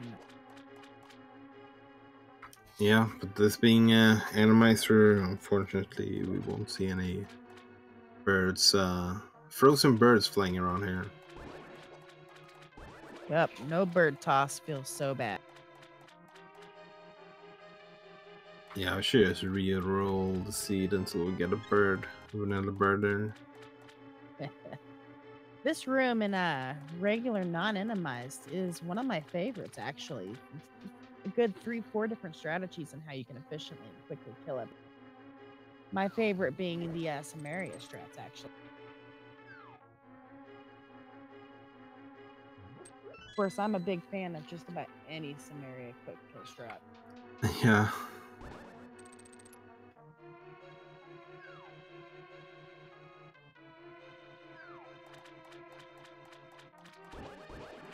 The top life, we'll check this chest, probably the chest in the room to the right, and then just head for the big.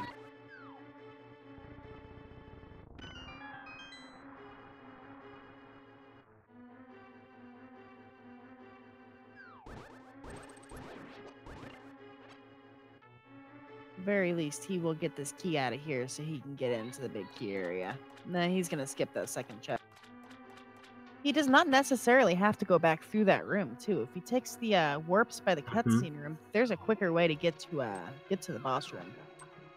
Yeah, and since we're skipping that chest, I would imagine we're probably just semi or almost really just go moding this. Could potentially go to the boss, and then if you don't get the ice drop from there, there's always the potential that you could go back in. But I would just imagine, seeing as we skip that chest, we're skipping all of the chests that we don't have to pick up. And we can guarantee it's in cutscene chest now. That was the small key. As far as I know with how the logic works, typically if that chest we just checked is a small key, then this chest almost has to be the big key. Yeah, if you get a small key in that chest, it's guaranteed that you get a big key in the vanilla location. Not sure exactly the reason why that is, but I know that that's how it works. Right, I'm in the same situation. I don't know why that one works, but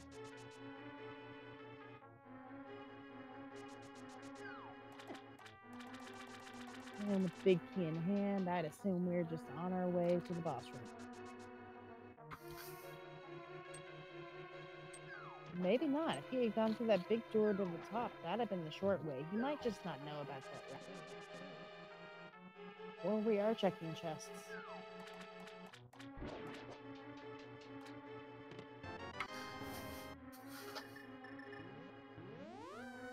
Oh, there's our bug net. Well, this would have been pretty hype if this was sortless.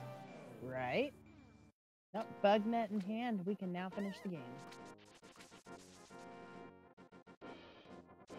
And was that fire bar hitting him? I thought it was on the top layer. Yeah, it works a bit weird sometimes, that top part. That was a really clean little cut through those cactuses on Dylan's side just now. Just waltzed right. I never get that lucky. There's our second item, but we're still checking chests.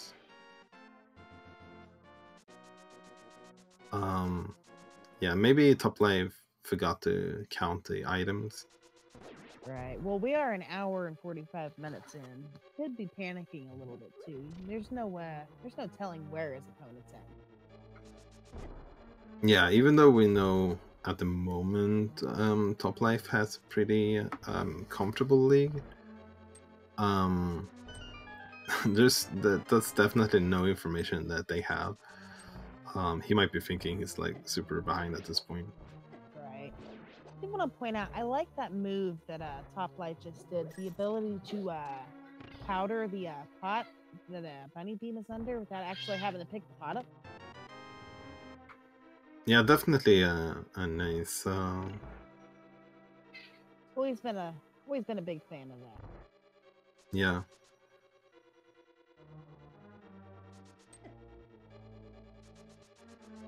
And with this being Animizer, we don't get any spooky action in here in Meyer. Oh, we do have did actually have a fair anti-fair there, so maybe we could have gotten some of that anyways.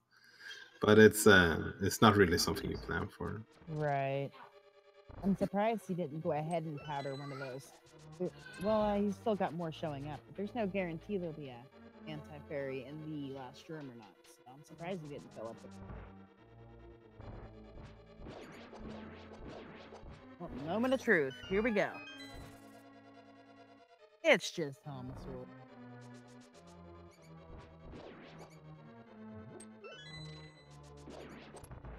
Fun fact I did not know as a kid playing this game. Helmasaur's mask can actually be broken by bombs. Yeah, it's nice information to have if you ever happen to face Helmasaur and Enemizer before you get the hammer. It's also I don't know if you've ever experimented with the Link to the Past bingo, but it's one of the more common choices I've seen pop up in the cards I've looked at is killing Helmasaur without you. Yeah, interesting. I've actually never seen that, but oh, okay.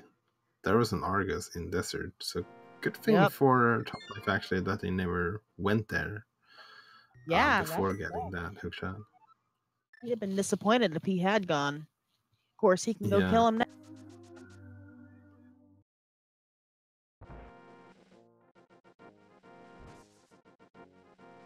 And speaking of that Argus fight, Top Life is heading to go fight him. Yeah. It's gonna be another crystal, and it's gonna open up actually gonna open up something for us as well. The Pyramid Fairy, although that's probably not the highest priority for our runners at the moment. You could kind of route it in before pot if you want to, but makes it a little bit faster to route it in as you kill the Aga at the very least. Right.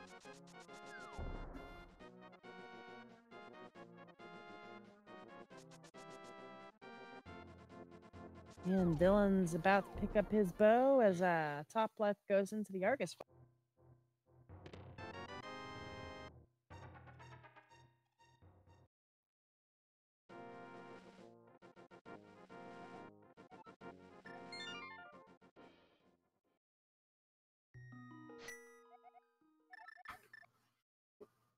So it looks like Dylan is heading up the mountain. This is good. We're gonna get some items we really need up here, and Argus not gonna be too much of an issue, especially not when we have a level 4 sword here. Gonna use the fire rod on the second phase here and get a nice quick kill there. Nicely done.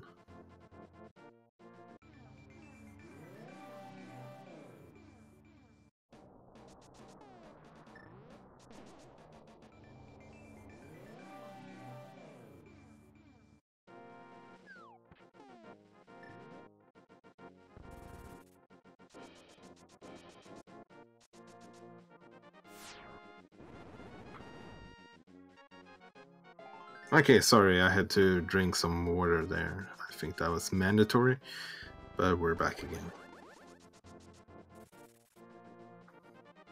Looks like Top Life did not forget about the checkboard cave, so that's good. Oh, and there's Ice Run. Well, that's really good that they did not forget to check that, because this is guaranteed go mode at this point.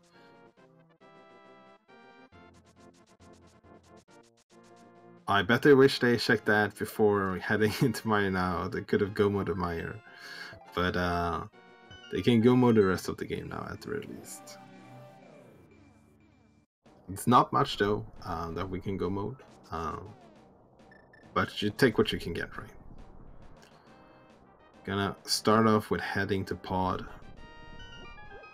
Probably not gonna see Top Life check anything on their way at all at this point. We have basically all we could possibly want to have. We have silvers, we have red mail, half magic, butter sword, You might do green and what, 16 hearts.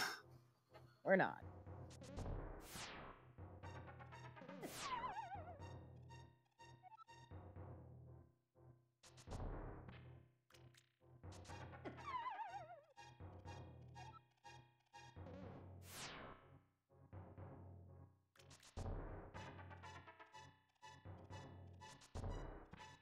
Ah, I must have missed the ice rod. Yeah, it was in the checkerboard cave, so we have the items we need at this point, if we even need ice rod. Right, there is nothing standing in Top Life's way at this point then. Just straight shot.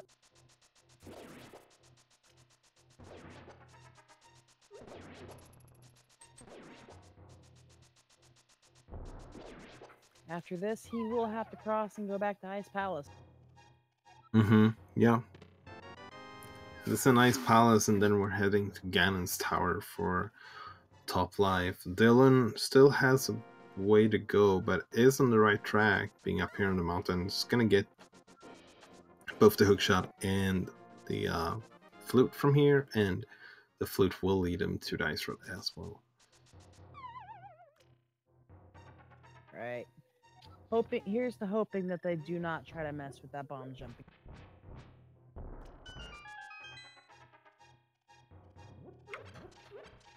Long live Atomizer.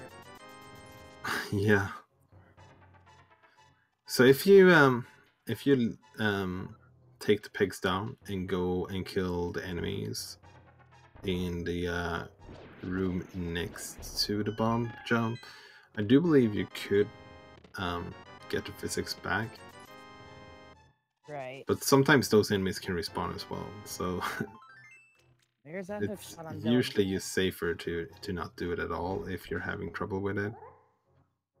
There's another spot I'm aware of that that Atomizer actually messes with you. I've only heard about it. I don't know exactly what it does, but if you encounter Ice Palace or not Ice Palace, Cold Stare in a Troll Dorm 2 spot, if you don't break that shell, it'll actually mess up a hover. Okay, yeah, never something that occurred to me. I don't have her myself. I was reading about it on Discord the other day. I'd have to look into it more, but yeah, I like this to has read about surprised all me that. because there's a lot of things in Animator that messes with like everything. Right. Very simple Okay. module in the back of pod, by the way. Yeah, the only thing that is a little bit annoying sometimes with Muffler here is the spikes. If you hit them up into the spikes, those spikes will not hurt Muffler as well, just as the vanilla fight, but it's very minor convenience. Right, I'll take that over his vanilla room. The only room I've ever really had issues with Mothula in outside of his vanilla room was Tower Repair. He likes to fly over the pit where you can't. Yeah. Otherwise, though, he's basically just a free boss. No stronger than a Gibdo with Tempered Sword. And Dylan is going to go ahead and make his Turtle Rock play while he's up here. Maybe the Gibdos are used Muffless in Cocoon Stain.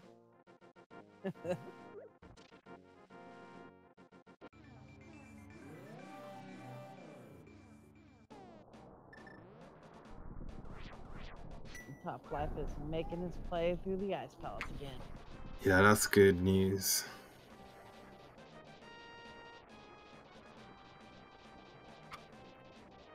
So yeah, so we're starting to approach the 2-hour mark. I was about to say, I wonder how these racers are feeling about that. Yeah, this is probably the point where you're starting to sweat it a little bit, seeing as you start thinking, where could my opponent be at this point?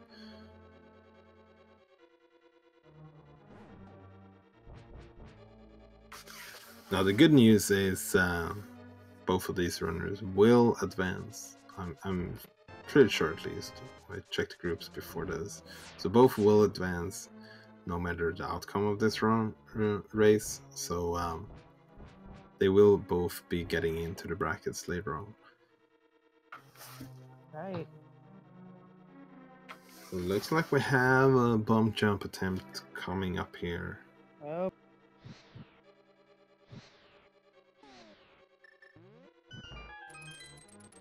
He's got perfect setup for it, at least. That was right where he needed to. Yeah.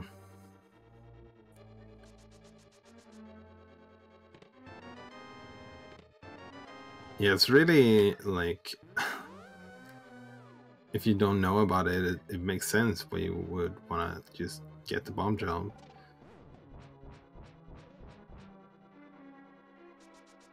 Hopefully, after a couple attempts of being right on the money, there he goes.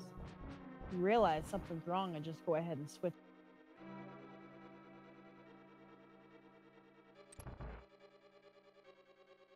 Of course, for myself personally, after making so many failed attempts, I would almost just want to get it just to kind of prove a point to myself. Yeah. And there was that moonwalk again.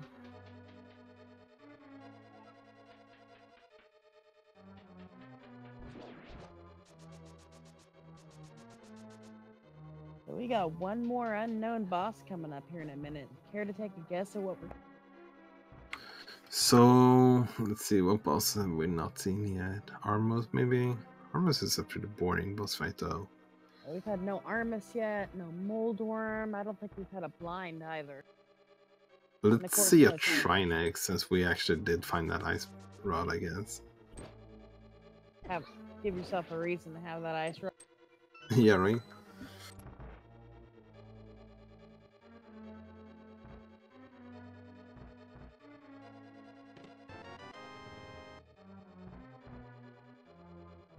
And of course, Toplife still taking the loop around to the Hammerlock side. Needs to at this point. He's got to have another...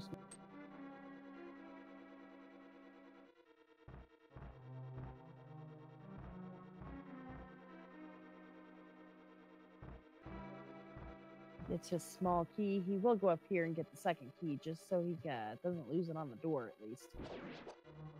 Yeah, deciding to check that chest downstairs first in case it's the big key. However, they did not have a small key, so oh no. Oh man.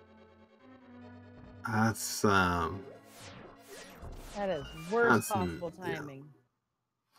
Yeah. I guess at least he picked up his berry first.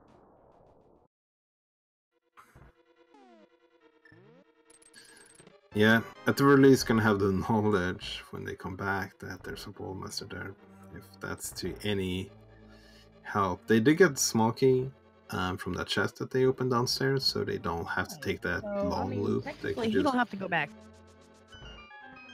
Well, he need a big key if he's not gonna do the bomb jump. Did he not pick up the big key?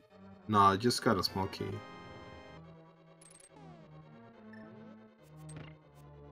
Man, this many dips in the Ice Palace. I thought perhaps we...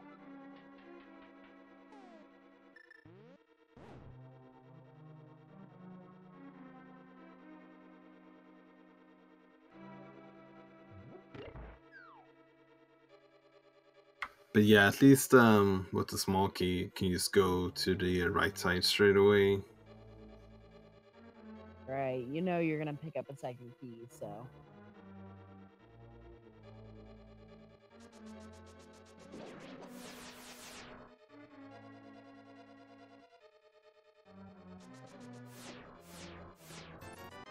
And taking that little bit of damage and line himself up on the spikes for the dash. It's a smart play.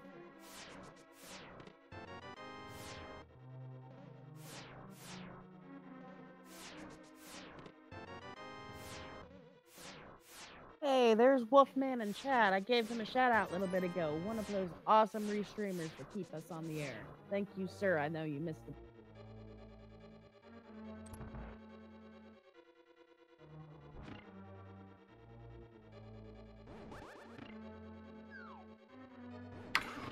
Ooh, and Dylan almost getting grabbed by a Wallmaster in Tut Rock as well.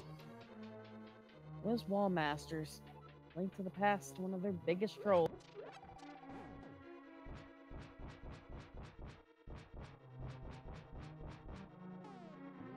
Toplife just saying, forget this cape time.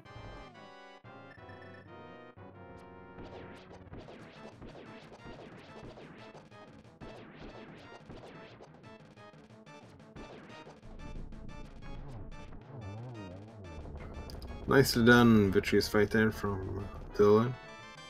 Gonna be able to grab another small key, or another small key, I mean another crystal.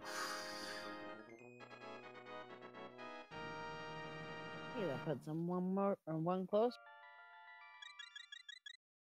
He is waiting for that wall master. I do not blame him. Yeah, you don't want that to happen a second time. Making sure to bait it out here again. I think my worst experience personally with a wall master, I've actually been dropping into the hole to Mothula in Skull Woods, and he can actually grab you even when you're the size of a pea in that hole. Yeah.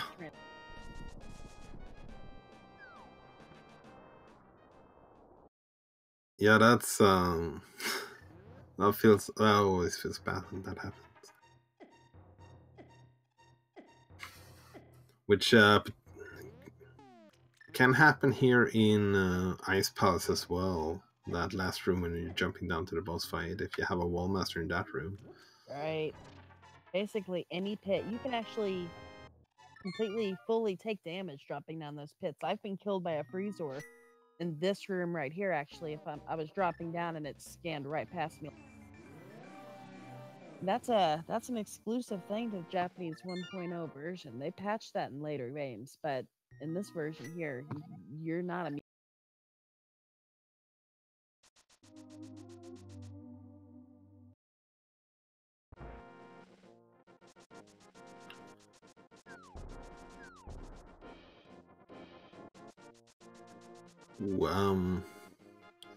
Gonna have to be a little bit careful here with their health. Gonna try and powder this bunny beam, but those Squirtle shades. Yeah, it's a little bit too far away, and when that happens, you basically need to powder the bunny beam before it starts moving. Now that he's hit that switch, so if he goes up north, he can actually drop down and get a fairy room. He's not going to, though. Does he still have a potion? I haven't seen his inventory. Not sure.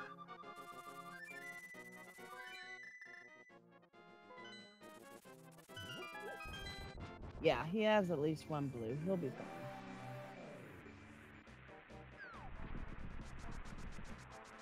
fine. And no Trinex. Looks like just another Helmasaur.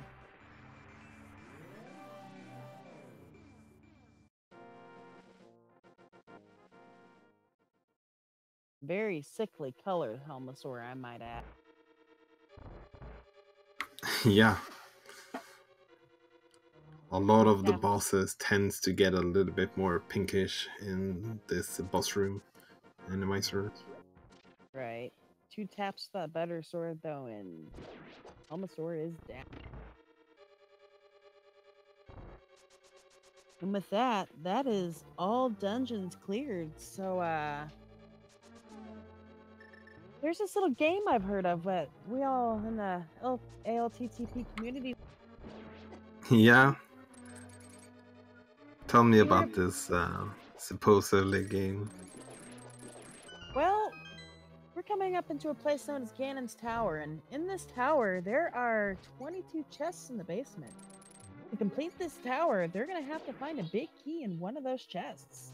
So we like to play a game where we guess where that big key is gonna be. So if everybody wants to pick a number 1 through 22, throw it in the chat. Maybe you'll be the lucky one that wins. I'm personally gonna go with my standard number 12 guess. What do you think? I put in 20 because I want to see the ice armors fight. I always want to see that in Randomizer. And yeah, going right side first seems to be pretty standard at this point, so 20 will probably be there if we get a small key early. Fair enough. And our tracker Norinat, he's got a 16 in there. How about our restreamer's got a 4, so we'll see how that goes. Like I said, and if you win, you actually win an amazing prize. You get the privilege of bragging about it and watching more rando. I'm gonna use that bragging right if I'm right. More power to you.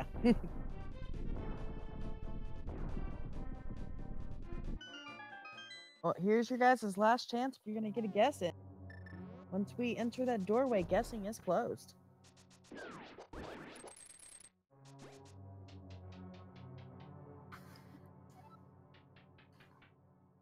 So Top Life is heading to the right side first. If we get a small key here, I would imagine they will be heading to the compass room. We did get a small key, so let's see. No, we're not. Oh, Taking well, left side. that's unfortunate. I wish I could change my bet now. Right. Nah, I mean, there's more items on this side. But if it's on the right side, it's just so much quicker. Yeah. Yeah, the upside with going to the right side is basically you get more items faster, but going over here gives you more items in total. So we've got 2 small keys and a big 20. So here comes chests 4 through 7. 4 is the uncle's set of bombs. 5, we've got a red potion. That'll pay off. 6 is going to be big 20, and 7, compass.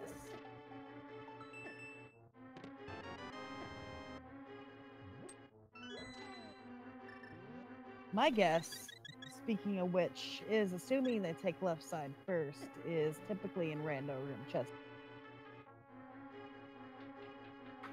Yeah. Something interesting with random room and the compass room is that if you get a small key in one of those rooms, it's guaranteed that you will get the big key in that room as well. Right. So that's something to be on the lookout for. In chest 8, there's just 10 sticks coming up on the fire snake room.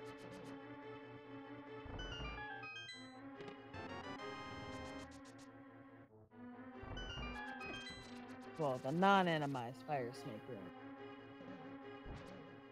Chest number 9 is big key. Do we have a winner? Closest would be Wolfman, I believe, with 10. Either Restream or Wolfman, he bet 10. That's close. Get those bragging rights in chat, sir.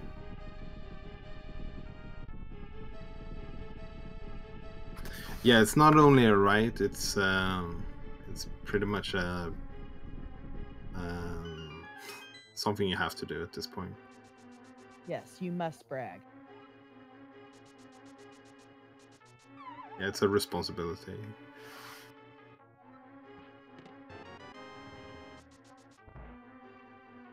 And with that, Top Life is going to go ahead and start heading up Gauntlet. 2 keys in hand, will not even have to kill for a key up on the top of the tower.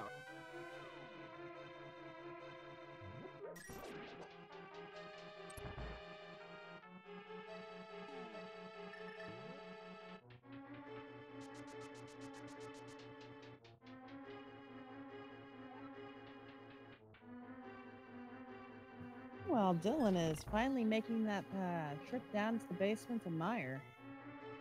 He is at least making good progress. Yeah. If they check, if they go into checkboard after this, they will be guaranteed to be in go mode. So that's really good news for them. Unfortunately, probably a little bit too late. Unless something pretty catastrophic happens to Top Life here. Right.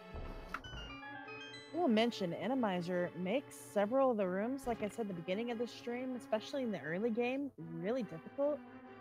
But at this point in the run, Gauntlet typically ends up a lot easier than the normal vanilla. Yeah. Both the Top Against Tower and like multiple rooms in Tartrog are usually some good examples of rooms that tends to be easier.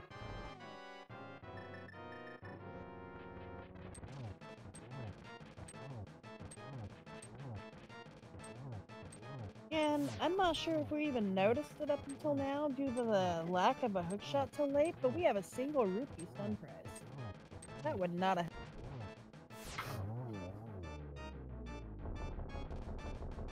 Ooh, and top life has gotta be careful for a moment. Yeah. Does have red mail, so it's not in a one-hit KO mode yet, but good thing we have those silvers. I'm not sure if it's an enemizer thing or not, but that fire shooter in the bottom corner of the room never shot a. Yeah, it's it acts a bit differently depending on which boss you have there. Sometimes it fires, sometimes it doesn't, sometimes it does it for half the fight and not the rest. I always make a special mention of that fire shooter. It's a simple addition to the Lambo 2 room, but it increases the difficulty so much more than you would ever think it should. Yeah, for sure. Nice positioning on that anti-fairy gives top life a good old healing. Yeah, and then the rollers are back to haunt us one last time. Right, that's really a dangerous position. I don't know if it's hitting the bottom door. No, it's not. Ooh, it takes a fall. Gonna have to relight those torches. Yeah.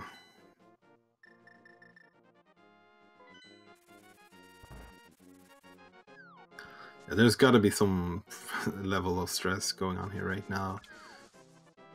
Yeah, 213 halfway through GT. We could get a heart rate on the screen. That'd be real. That would be really interesting, actually. A very interesting set of guards sitting there floating in midair. Yeah, they probably had the boots as well, just doing a little bit of hovering.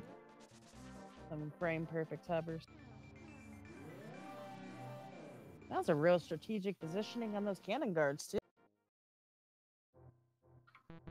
And we see that Top Life is not checking anything on the way here. Sorry, I was surprised he did not go ahead and powder that button. Yeah. And another probably feel comfortable with the health total that they have, especially since they have a potion as well. Right. Ooh, takes a hit there though. Yeah. This is actually a real convenient place for Vitreous. You can literally just stand beside him and just. Yeah.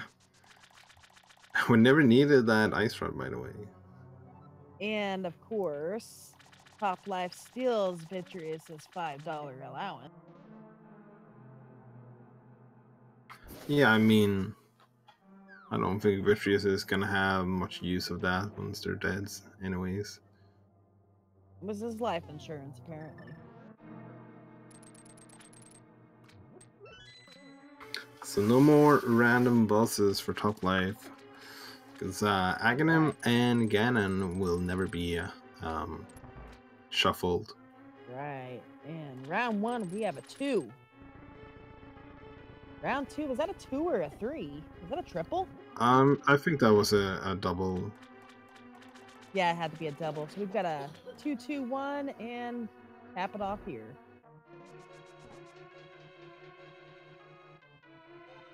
Two, 2-1-1. And Top Life is getting set up to go into the Ganon fight. He's got red mail, 16 hearts. He's got his silvers. He's got butter sword. I imagine there will be little to no problems with this fight. He's even got a blue potion, so he might just go ahead and pop that. Yeah, seems reasonable.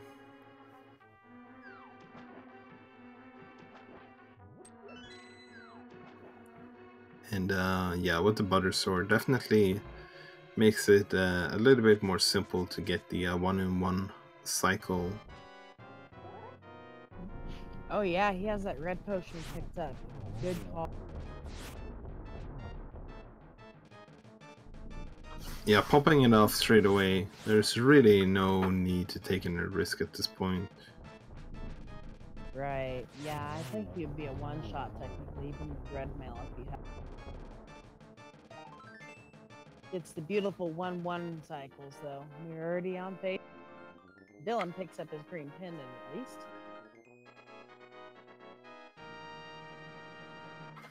yeah, this being all dungeons, we don't even need to beat Aga after beating Aga 2 here. We could just jump straight in because we were forced to kill Aga early. Right, it was a forced Aggie play.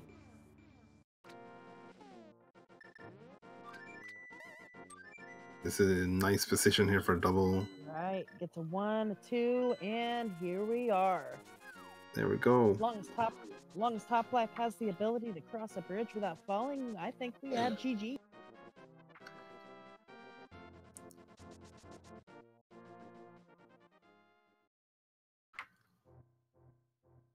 Yeah, get And your there it GGs is. in chat for topplife finishing first here with a time of 2 hours, 17 minutes, and 29 seconds. Really well played. GG, and let's get him in here. Welcome, topplife. Hi. Yeah, GG's on this Animizer seed. What's your first impressions? I really need to learn bomb jump with pallet swap. So, about that bomb jump in Ice Palace, sometimes in Animizer, the enemies can kind of alter the physics a little bit. So both of you and darkdyllon actually did have the bomb jump, but it was just Animizer like messing things up so you didn't get it. Right, Huh. there were several times you were lined up perfect, and Animizer itself is what was taking them. Huh, interesting. Yeah. Else it's just yeah, I'm kind of new to Animizer, so kind of fun. But it had Yeah. us run all over the place for finding items though. Yeah, that hammer especially was very elusive for quite a while. Right, really truly spot Ice Palace in the basement areas. So, what point do you feel, did you ever start to get nervous at your time, especially past the 2 hour mark, or were you pretty cool and calm? I was kinda okay, mostly because Ice Palace progression has kind of been the bane of darkdyllon this tournament. So once I saw progression there, I kind of felt good. And poor Dylan is trying that bomb jump again. I don't know if you can see the restream, but if you watch, he's lining it up perfect about half the time. It's literally just the enemies that are missing. I'll probably watch it on the VOD. My internet, I don't dare to watch any streams with my current internet at the moment. I get you. But overall, first place. How do you feel? I've been told both of you guys are making the brackets anyway, so Yeah, I think we're both first and second. So, and congratulations. with some luck, I actually managed to get into the tiebreaker race or seeding thing. It's kind of gone over expectation.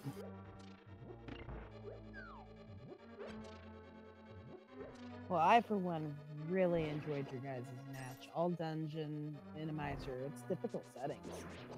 GG's to even finish. Thanks. Yeah, so this is this your last group match? Yeah, it is. Unfortunately, we have one person who had to quit the tournament, mostly because he had scheduled all his matches for his previous weekend, Yeah. and he got sick. So Oh, that's unfortunate. But what's your impressions of the tournament so far? The different game modes and well, basically the tournament in general. it's interesting. I don't have that much practice with any kind of settings, so it's kind of okay for me just to test stuff.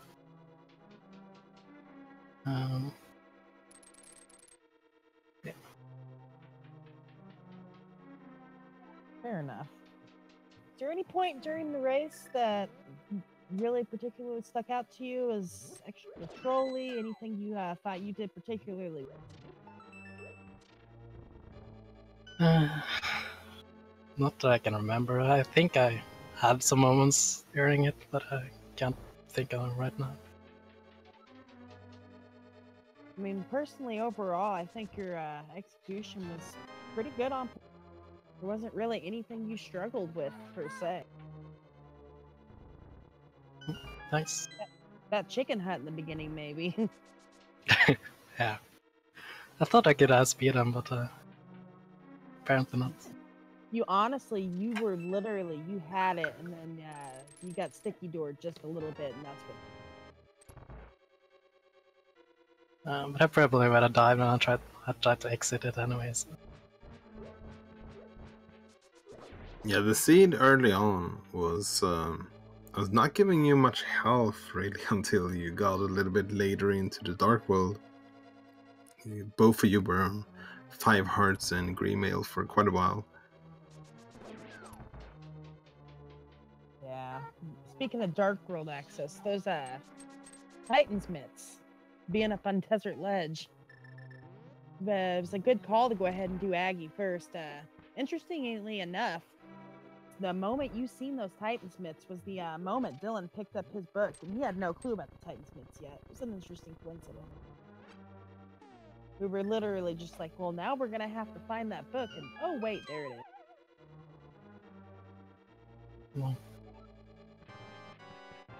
yeah, but I didn't have many checks left at that point though. So. No, it was pretty much full cleared, other than a few like hammers. I had a racing game and Desert Palace, and then the Hera tablet thing. By the way, guys, since it shouldn't be a secret that Dylan is already finished as well. Let's just bring him here as well, so he can join the conversation and doesn't have to wait for another 10 minutes. Yeah, sounds good. Welcome, Dylan, as well. GG. Yes, GG, Yeah, Dylan. Welcome, GG.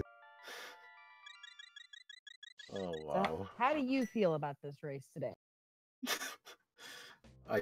I can't do Ice Palace Bomb Jump anymore.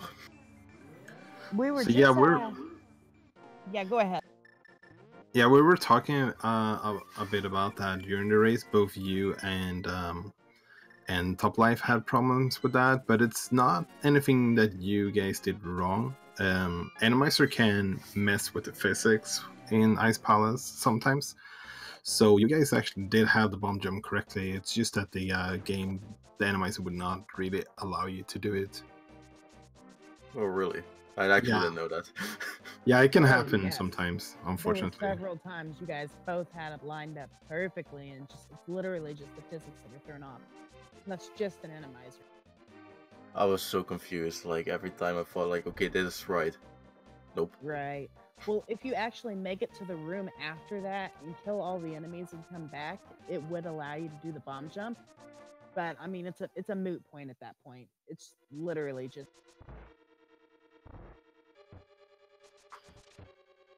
Yeah, that costed me way too much time. In all fairness, you guys spent quite a bit of time, both of you did, on that. So, any point of this race that really stuck out to you other than the Ice Palace? It was a pretty linear seed if you think about it. It's like we got an early hint saying, what was it? Boots was like something was Boots locked.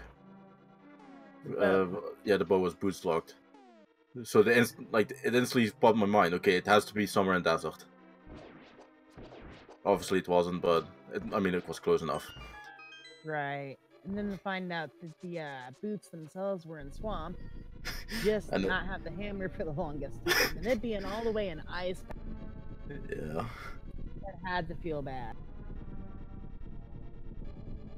Like the puzzle pieces just fit in, fell into place real quickly. Just getting all the stuff to do everything was a hassle. Right. Well, the one benefit of having the hammer come in so late is it does actually lock off many positions, many spots where items could be. So it does kind of, like you said, make it a little more. Yeah, that's true. Also, that's just a thing with Animeizer, but just that threat of not having Ice Rod and Trinix can be anywhere. Yeah, how about that? You both ended up getting the ice rod, and then it was not required for anything. Like I had a race like a few races ago in this tournament that it's like, oh, I'm go mode, complete go mode. Then instead of land more or less 2, yeah, it was Trinax. Right. Well, ice rod is only required when you can't find it. Should know Yeah. this. Kind of an unwritten rule. So I believe this is your last group match as well before brackets. Yes, this. Yeah, how do you feel about the group stage so far, how the tournament has been going? I know both of you are going to advance to the bracket. Yeah. Like in the very beginning, like the first 2 races, I haven't finished the seed in ages. So like I lost my way really quickly in the first 2 races. After that, like I kind of got back into it, and I started playing like how I actually used to play. So like with a few exceptions, like that one inverted easy Triforce Hunt, swordless, where I just forfeit at one point. I'm pretty satisfied with how the group stages went. Well, you guys should both be very satisfied. Congratulations on the bracket stage. I mean, Thanks. I personally didn't even make it that far, guys. Jeez. Yeah, thanks. And thank you guys for such a wonderful show. I always love these difficult race settings, like the all done. Takes something special to be able to run a race for 2.5 hours and still keep going. Yeah, but like with all dungeons, it's like you just have to start weighing your options. Like, I have to finish Ice Palace, for example, anyway. Like, do I want to dip Ice Palace? Like you don't really have that luxury in like just kill Ganon. So, Dylan, I got to ask topplife, how did you feel about that chicken? Interesting. It always is. I like that also reminds me of like where you go to Uncle and the Lionel is just there. Yeah, that Lionel. Like, I was looking at my screen for like a split second, and out of nowhere I just see a Lionel pop up. I was like, oh, yeah, he's there. Just makes it more sour when it actually was the lamp locked right behind him. Right. That lamp. It's nice and early. I'll give it that much. Dark Rooms and Animizer is not something you really want to think. Yeah, I tried doing like the Eastern Palace. It's like the dark room right with the big chest. Like, I tried that to do an Animizer once. I couldn't do it. Right. Being someone that's pretty fluent with his Dark Rooms normally, I won't even try Animize Dark Rooms unless I have to. It's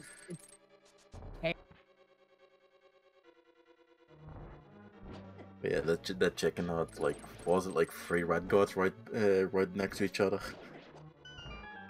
With 3 hearts, vital sword, yeah. Yeah, you guys actually spent quite a bit of time with very little health in the seed. And then finally, at some point, hearts just started taking off. Yeah, and then out of nowhere, it's like, oh, here you go, have everything you want. Yeah, 16 hearts, red mail, butter sword, with a bottle. I mean, one of the hints actually said that one of the mail upgrades was with someone that was a specialist. Purple chest. Yeah. So, like, I was instantly like, okay, so when I can do purple chest, I will do purple chest. And then, yeah, taking game also had one. I mean, red mail and Animizer never hurts. Yeah, it's not a bad idea for Animizer. Especially if you have, like, was it like the first good hour at least without any mail upgrades, little health. Blue potion at best. Yeah, I think you guys like 40 or 45 minutes in or something like that was almost still on 5 hearts and green mail or something. Just pretty crazy, especially when you get in Animizer, when you get so many high damaging enemies early. Yeah, I saw quite a bit of Lionels and then I actually never knew that those flying skulls actually do that much damage. Yeah, they're pretty scary. You wouldn't really expect it from it, but like I just took a hit at full heart and it's like, oh well, yeah, right. Like I'll be avoiding them actively. Yeah. Is there any mode? I guess this question is to both of us. Is there any mode that the two of you like more than something else, or like dislike more than something else? Because there's with so many modes, there's like guaranteed to be something that you're gonna prefer more than something else, I guess. Yeah, with this tournament, I kind of wanted to try more Animizer. Actually, really, I still enjoy it. Like even with all like the random stuff that just happens. Mm-hmm. Like I just really like Animizer. Like you're always guessing. Like no room is always the same as the previous room. That's kind of like what appeals to me. But like never actually do standard at Animizer. That just kind of like destroys the entire point of Animizer. Right, just bosses alone. Yeah. It's like the whole appeal about Animizer, for example, like with the Eastern Palace. You have Lamp, you can go. There's a pretty big chance you can just straight go to the boss. Yeah, definitely get some interesting routing. Right. Any of you guys in chat, like we said earlier, give these runners a follow. Amazing performance today, and I'm sure we can expect more coming out of them. Well, we still have the bracket phase to go through, so that should be interesting. I'll definitely be keeping my eyes open. I think from Group H at least, Little Miss Arcade, Top, and myself are advancing. Yeah. Like, to be honest, like at first I thought it was kind of like the main tournament where only the top 2 would advance. I thought that for the longest time too, actually. I thought I was pretty much dead out, and then realized it was top 3. I personally only made 4th, so that didn't make much of a difference. Yeah, it makes it interesting when top 3 gets to advance, because it doesn't really kill your chances early on. Like even if someone has a couple of bad games in the beginning of groups or something like that, there's still time to come back, which I think is pretty appealing. Yeah, like for example, like my first 2 races in this tournament. It's like if that was in bracket, I would have been out already. Right.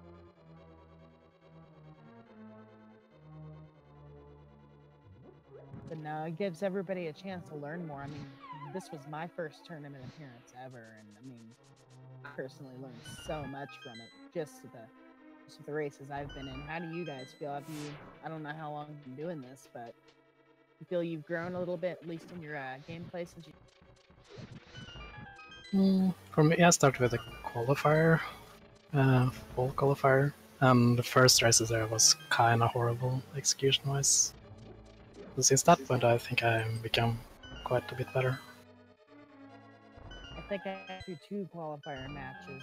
My second one is the one Andy came in and destroyed all of us in, and I just gave up then. Yeah, he was in 4 of my qualifiers, so. And after that, I joined this, and like I said, I personally so much from this set. Everyone I've raced with has just been amazing, good games. Yeah, I mean I couldn't really enter the qualifiers because you know busy school life and shit, that stuff. So like I'm happy they actually like did the like sort of secondary tournament.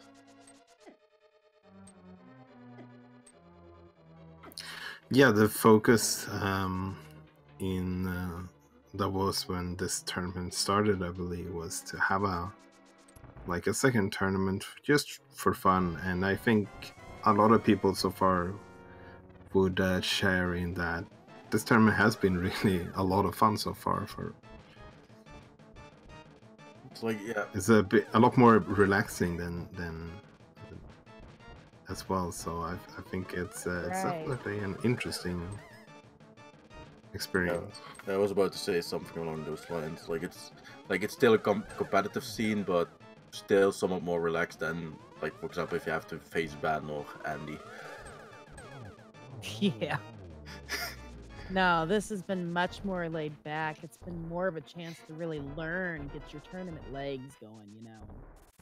I've just actually started commentating since this tournament came out. I don't think I'd have ever had the guts to really step out in front of a 2,000 person audience without learning here first. And all that's thanks to races like this. Just an enjoyable experience. Thank you guys. What a good sentence to drop right as we drop into the final Ganon fight. So, yeah, personal shoutouts from me to both Walter and Seto for doing the commentary, and to Noriato for doing the tracking. Thank you guys. I know it was on, like, somewhat short notice, so I'm glad you could join us, or me today. I've enjoyed it. Thank you all for having us. Yeah, no worries. I actually, I was super happy to hear you shouting us out, or ZSR out, for doing restream work, but to be brutally honest, I didn't get to restream any race so far, and I only just started today. So, yeah. I'll do more during brackets though, because I wanted to, just didn't get to do it. Right. Well, you'll see me around. I'll help as much as I can. Glad to hear that. I see some silverless action here because we only have 3 silvers. Yeah, like even then, like that was just an embarrassing silver list for me. Like, I don't know, like with like the harder stuff, no problem, but like as soon as it's like the easy stuff, I just get kind of laid back and slack off.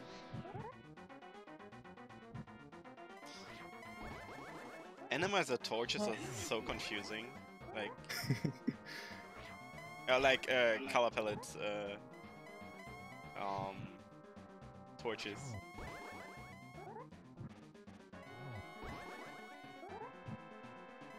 Alright, well, that's about all I have. Any last thoughts? I mean, I already said most things I wanted to say. Interesting race overall. Linear seed. Wasn't actually expecting that one.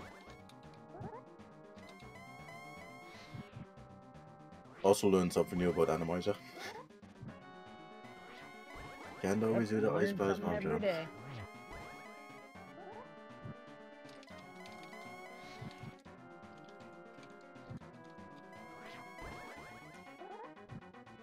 Come on, that, Ganon. I'm about done. Anything else from you, Walter? Basically, this is an interesting run to watch for sure. Animizer is always fun overall, I think, both to play and watch.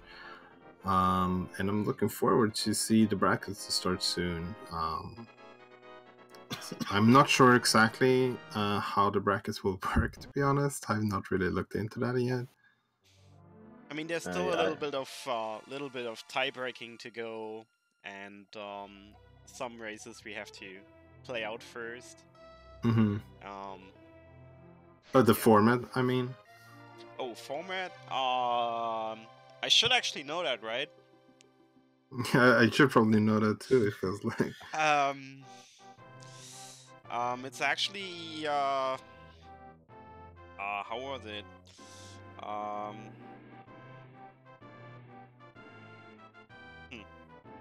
I'm checking it. I'm checking it real fast.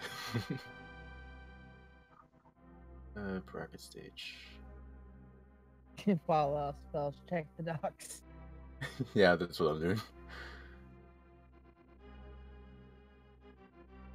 And GG's to darkdyllon finishing up with the.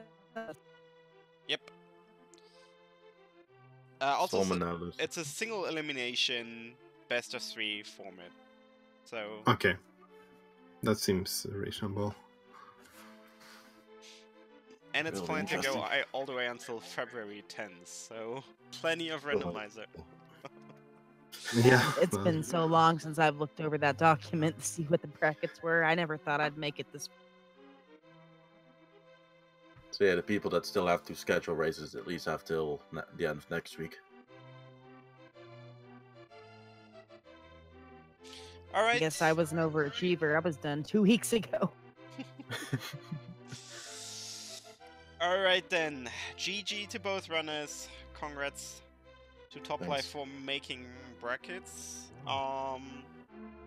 Dylan, did you make brackets as well? Yeah. Congrats to you as well.